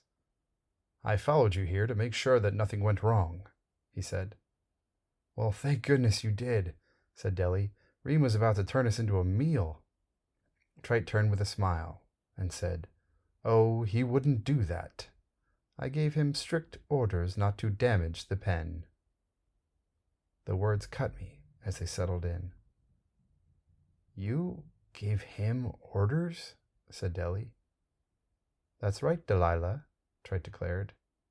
"Ream has been a valuable ally to me." Ream let out a fiery laugh. "Didn't you ever wonder how I was able to steal your fairy friends? Or how I knew you'd be in the dark cloud before you even got there?" Ream said with amusement. "Yes," Trite responded. "I sent them straight to you, Ream, so that you could get rid of Deli and the sidekick. But you didn't, did you?" Ream's toothy smile faded. "No matter. There's nothing they can do to stop us now anyway," said Trite. "You betrayed your friends. How could you?" screamed Deli. "Fairies don't matter. The author pen is all that matters," said Trite. Suddenly, it all clicked. "You're the fairy from the story, the one who told the king about the wells," I said. "I thought he was the one who was hiding like a tiny baby," remarked Soy. "I was both of them, you fool, and I wasn't hiding," shouted Trite. "I was following the dwarves as part of my plan. I used the king and those stubborn dwarves to help me find the wells, but once they did, I couldn't convince them to give me the pen. At least, not the important one. The one that showed the well's true power. The pen meant for a king. Instead, they gave me this." Trite pulled out the pen he had used to write my story. "The pen of a servant." "And Ream?" Deli asked sadly. "A means to an end. When I learned there was a dragon powerful enough to enslave elves, I knew that he was my best chance. That's why I couldn't have you defeat him. I warned him of your impending attack, and he was able to escape." Ream snarled. "You did what?" Deli leapt forward. A handful of fairies flew up and intercepted her before she could reach Trite. "You see the advantage of an army," Trite said with a laugh. "You see, you freed the elves when you hit him with your arrow, but he kept his rile. Power strong enough to build a new army, for me. An army made for one purpose, to find the author pen. I thought an army of fairies would be useful, but it turns out they were better than I could have imagined. When Ream started stealing fairies, he threatened the existence of fairy tales. And a hero was chosen. Dire need, as they say. I had hoped Ream would be able to find the pen without Cal, but the dwarves were craftier than I expected. But no matter. We are here now, and the author pen is within my grasp. thanks to all of you." The pen burned in my hand. I had done exactly what they had wanted me to do. I had led Ream and Trite and their army of fairies right to the most powerful tool in the world. "It was a brilliant plan, wouldn't you say?" asked Trite boastfully. "People don't like it when you call your own ideas brilliant," Zoe interrupted. Deli and I turned to face him. "What? I'm just saying. I've been told that a lot," he said softly. "What's in it for you, then?" I asked, turning to Ream, desperate for a way out of all this. "Oh, not much. Just control of all the humans," he said with a grin that crawled under my skin. "With just one swipe of a pen, I will make it so. I have little use for them," said Trite. Deli tried to jump free, but no luck. Soy looked at me and motioned with his eyes that he was ready to charge Trite. I shook my head slightly. "That's cute," noticed Trite, "but I'm afraid you won't be a match for an army of fairies and the most powerful dragon ever known. Now hand the pen over. I will consider letting you leave here in one piece, Cal. I will keep Soy as my own personal servant, however, and teach him some manners. The hard way." This wasn't right. I had promised Soy that I'd get him out of this trouble, that I'd get us all out of this. But at that moment, I didn't see how. I thought back to the poem. I scrolled through it in my mind, looking for anything that I might have missed. And there it was, the second stanza. The safest place to hide creation. Hands that lack imagination. It was the only verse that hadn't made sense yet. If the answer I needed wasn't in those words, then I was lost. I started with the first line. If creation meant the author pen, then we had already found where it was hidden, hadn't we? But we'd found it at the bottom of the well of Rile. That didn't sound much like a hand to me, and as far as I could tell, imagination didn't play any part in it. I was out of ideas, and I was out of time. Trite stepped in front of me, with Ream at his back. "The author pen. Give it to me now," he said. Trite reached out his palm towards me. I stared at his pink hand. "The riddle." I understood. "I'll trade you," I offered. "What?" Ream asked. "Give me the fairytale pen, and I'll give you mine," I said. "Why would I give you any?" started Trite. But before he could finish, I held the pen out over the well of Rile. Trite took a step back in fear. "Because if you don't, I'll drop the pen. Do you know what happens when a magic pen is dropped into a well of Rile? Because I don't," I said. "If you do, I will roast every last one of you," shouted Ream. Trite closed his eyes for a moment and raised his hand to silence the dragon. "No need, my fiery friend. He can have the fairytale pen. It seems fitting for him to be the one to write down the terrible tales to come. Here," Trite said as he tossed the fairytale pen to me. "Now hand over the pen before I get angry." "Don't do it," shouted Soy. But I did. I withdrew the pen from over the well and tossed it to Trite. He caught it with a flutter. "I don't believe it. It's finally mine," he exclaimed. "Send in the book." Gray fairies flew into the room carrying the book of lore that I'd seen back in Pavidale, when things seemed so different, and Trite was still on our side. Trite flew off to the edge of the room and set to work on the book. "Shall I finish the frog off?" asked Ream. "Not yet. I want her to see this," answered Trite as he opened the book to the pages of my fairy tale. Deli looked at me with sad eyes. "Oh, Cal, we failed," she sobbed. I shook my head and told her, "Nobody writes my story but me." I heard an angry clamor echoing in the great cavern. "It's not working! Why isn't it working?" Trite screamed. Chapter 20. The Hero. I opened my hand and looked at the pen that Trite had been so ready to give up. I wished harder than I ever had before that I was right. Lifting the pen, I started to write in midair. The first stroke gave off a few sparks, almost too few to notice, but the next stroke made a brilliant line of orange as clear as day. Ream had taken notice. "Trite, did you know that your pen could do that?" Ream asked. "I'm busy," shouted Trite, still struggling to write in the book. "Why won't it let me write what I want?" The words started coming to me and didn't stop, as I wrote in the air. The fairies that the dragon stole were all set free from his control. The stone fairies started to shed the chalky grayness off their bodies. Their original colors started to shine through. Ream took a step back. The fairies flapped their wings, removing the last remnants of gray, and flew toward the dragon. Soon they had him on the ground, holding his mouth shut to prevent him from breathing fire. The commotion got Trite's attention. "What's going on?" he shouted.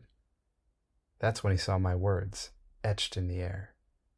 They were moving now, towards Trite, but instead of hitting him, they flew into the book, leaving a trail of smoke.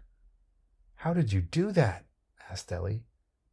Trite tried desperately to write in the air as I had, but nothing happened. "I don't understand it.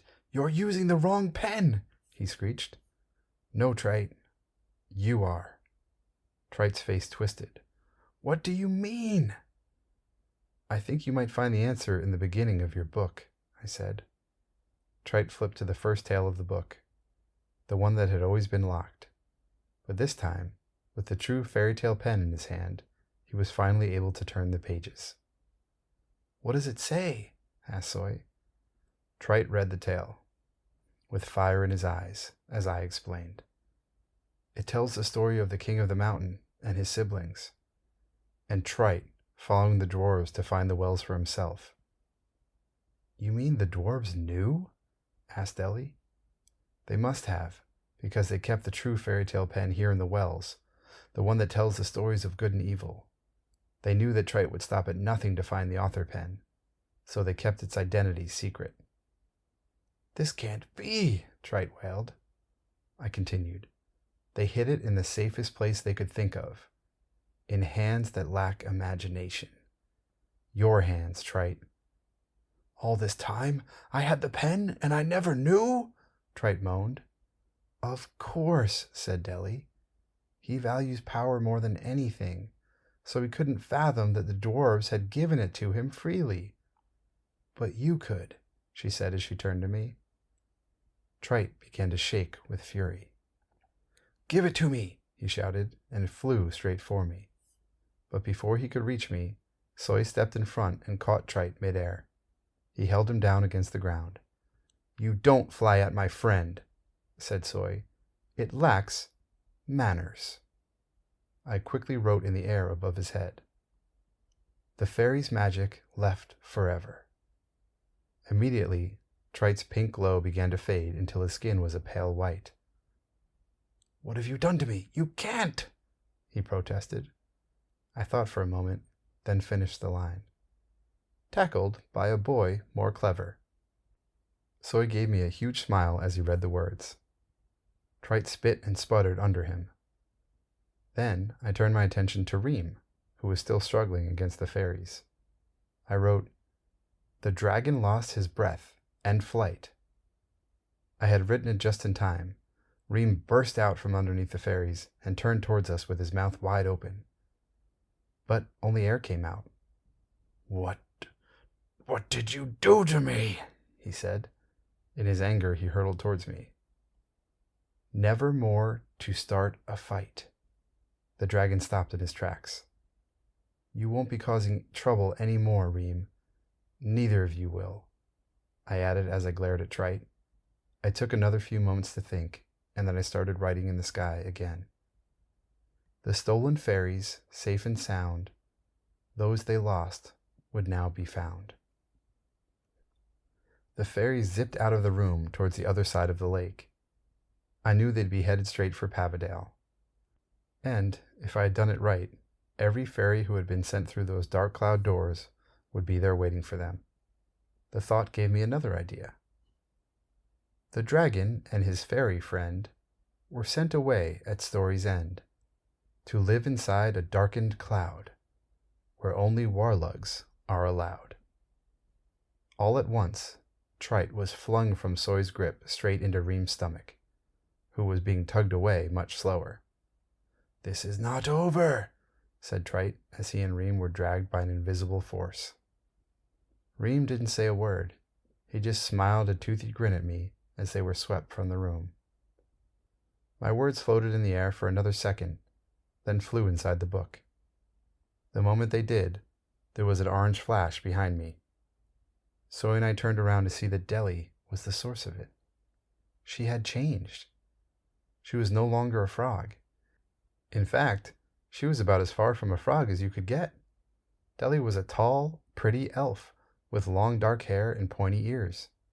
Her glasses surrounded big brown eyes and freckled cheeks. Without them, I might not have known it was her. "Whoa," said Soy. She gave us both a warm smile. "Thank you, oh thank you," Deli said as she ran over and gave us a hug. When she pulled away, I noticed that she was wearing braces. I guess they must have been hard to see when she was a frog. "But you're young. I thought you'd been around for a long time," I said. "I have been," she said, "but elves age differently than humans. I'm still a teenager in elf years. That's why I have to wear these braces. One day that hero will come along and turn you back into an elf, so you'd better take care of your teeth, frog or not," my dad is always saying. "He's the king of the elves," she said. "Right, of course," I remembered. "Well," she said, "let's get out of here before something else happens." Chapter 22. The Lake. Sebastien was waiting for us at the dock. This time there was no dinghy behind his boat. "So," he asked, "how did it go? Saw an awful lot of fairies and one big dragon leaving in a hurry over my lake." "It went all right," Soy said modestly. "I got to tackle an evil fairy." "Good for you," said Sebastien sincerely. We started for the other side of the lake. "What are you going to do with the pen?" asked Soy with excitement. The pens in the Book of Lore were sitting right next to me. "Well, I think it's only right I return the book and the real fairytale pen back to the fairies," I said.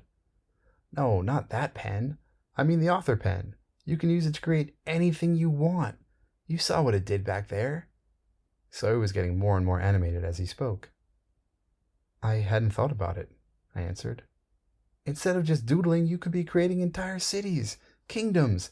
The possibilities are endless," Soy said. Deli placed her hand over mine. "What do you think you should do with it?" she asked kindly. I looked at Sebastien. He was watching me intently as well. His words were running through my head. "You were chosen for a reason." Deli had said that I thought differently than Trite, and that was why I discovered the identity of the author pen. But that couldn't be all. Maybe I was chosen so that I could put the pen to good use. There was so much that I could do with it. But that didn't seem like the answer either.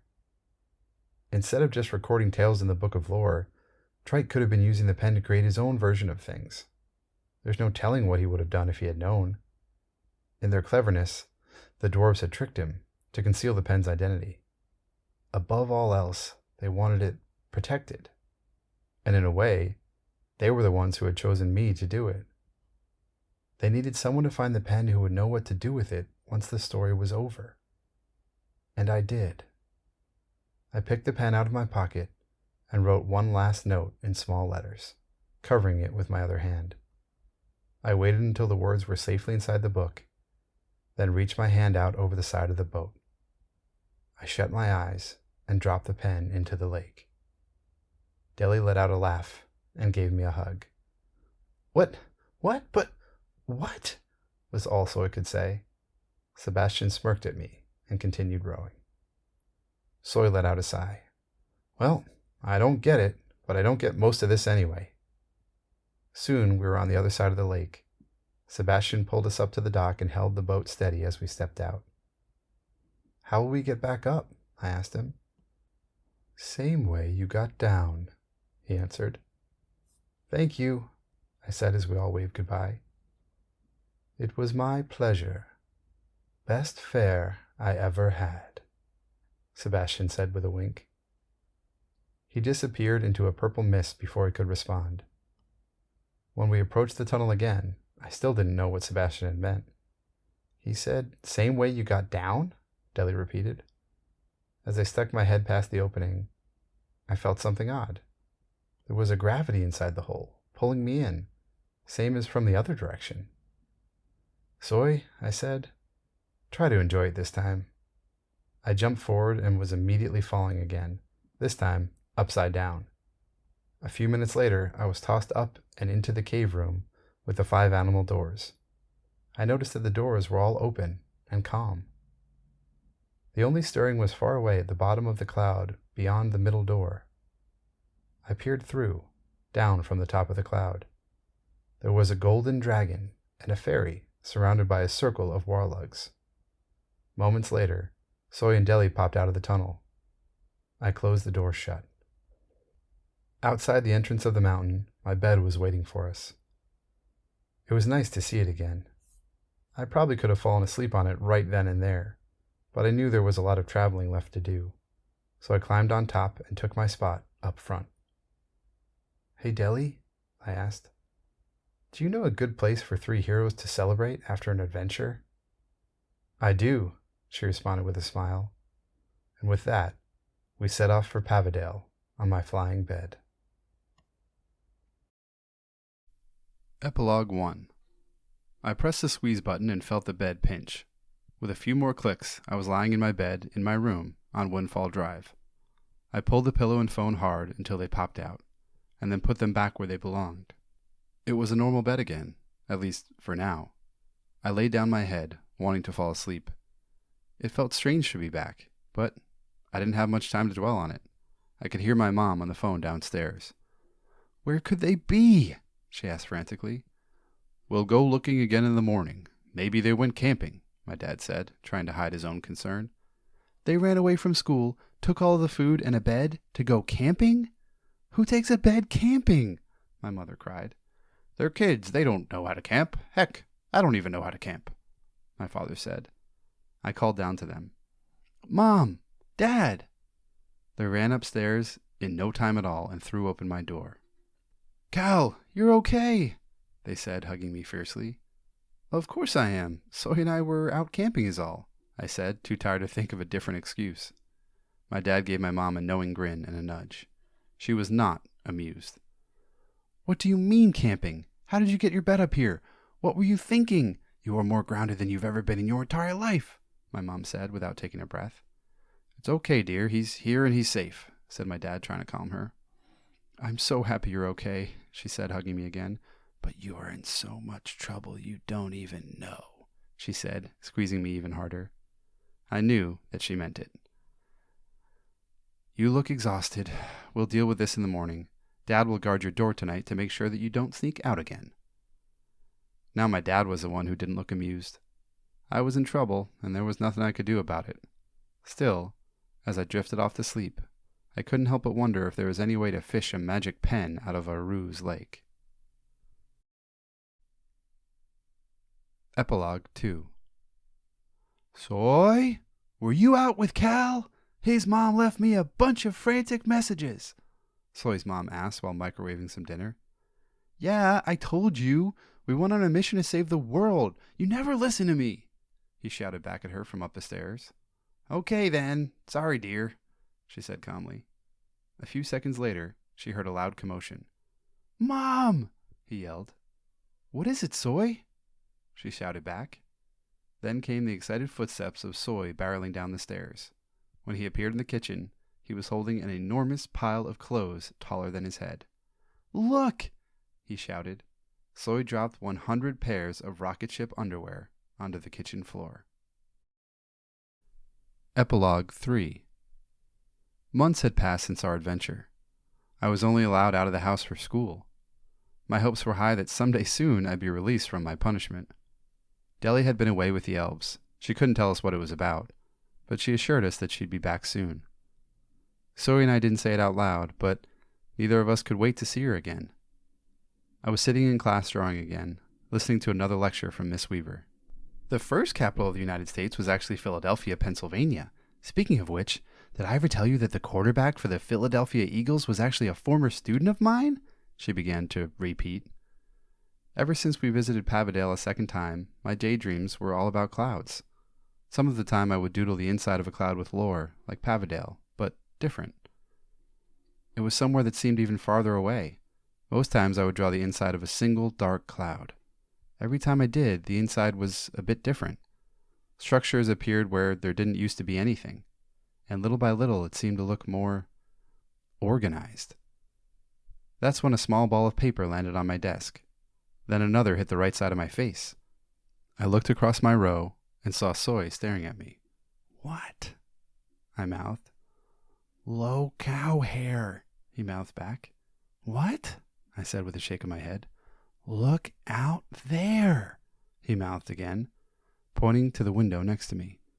There was a squirrel sitting on the windowsill. It might be nothing, I thought. Squirrels run around the yard all the time. But when I looked again, there was no mistaking it.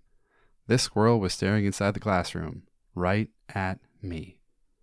What were the odds that this would be happening again? It probably doesn't mean anything, I thought, until I saw its watch.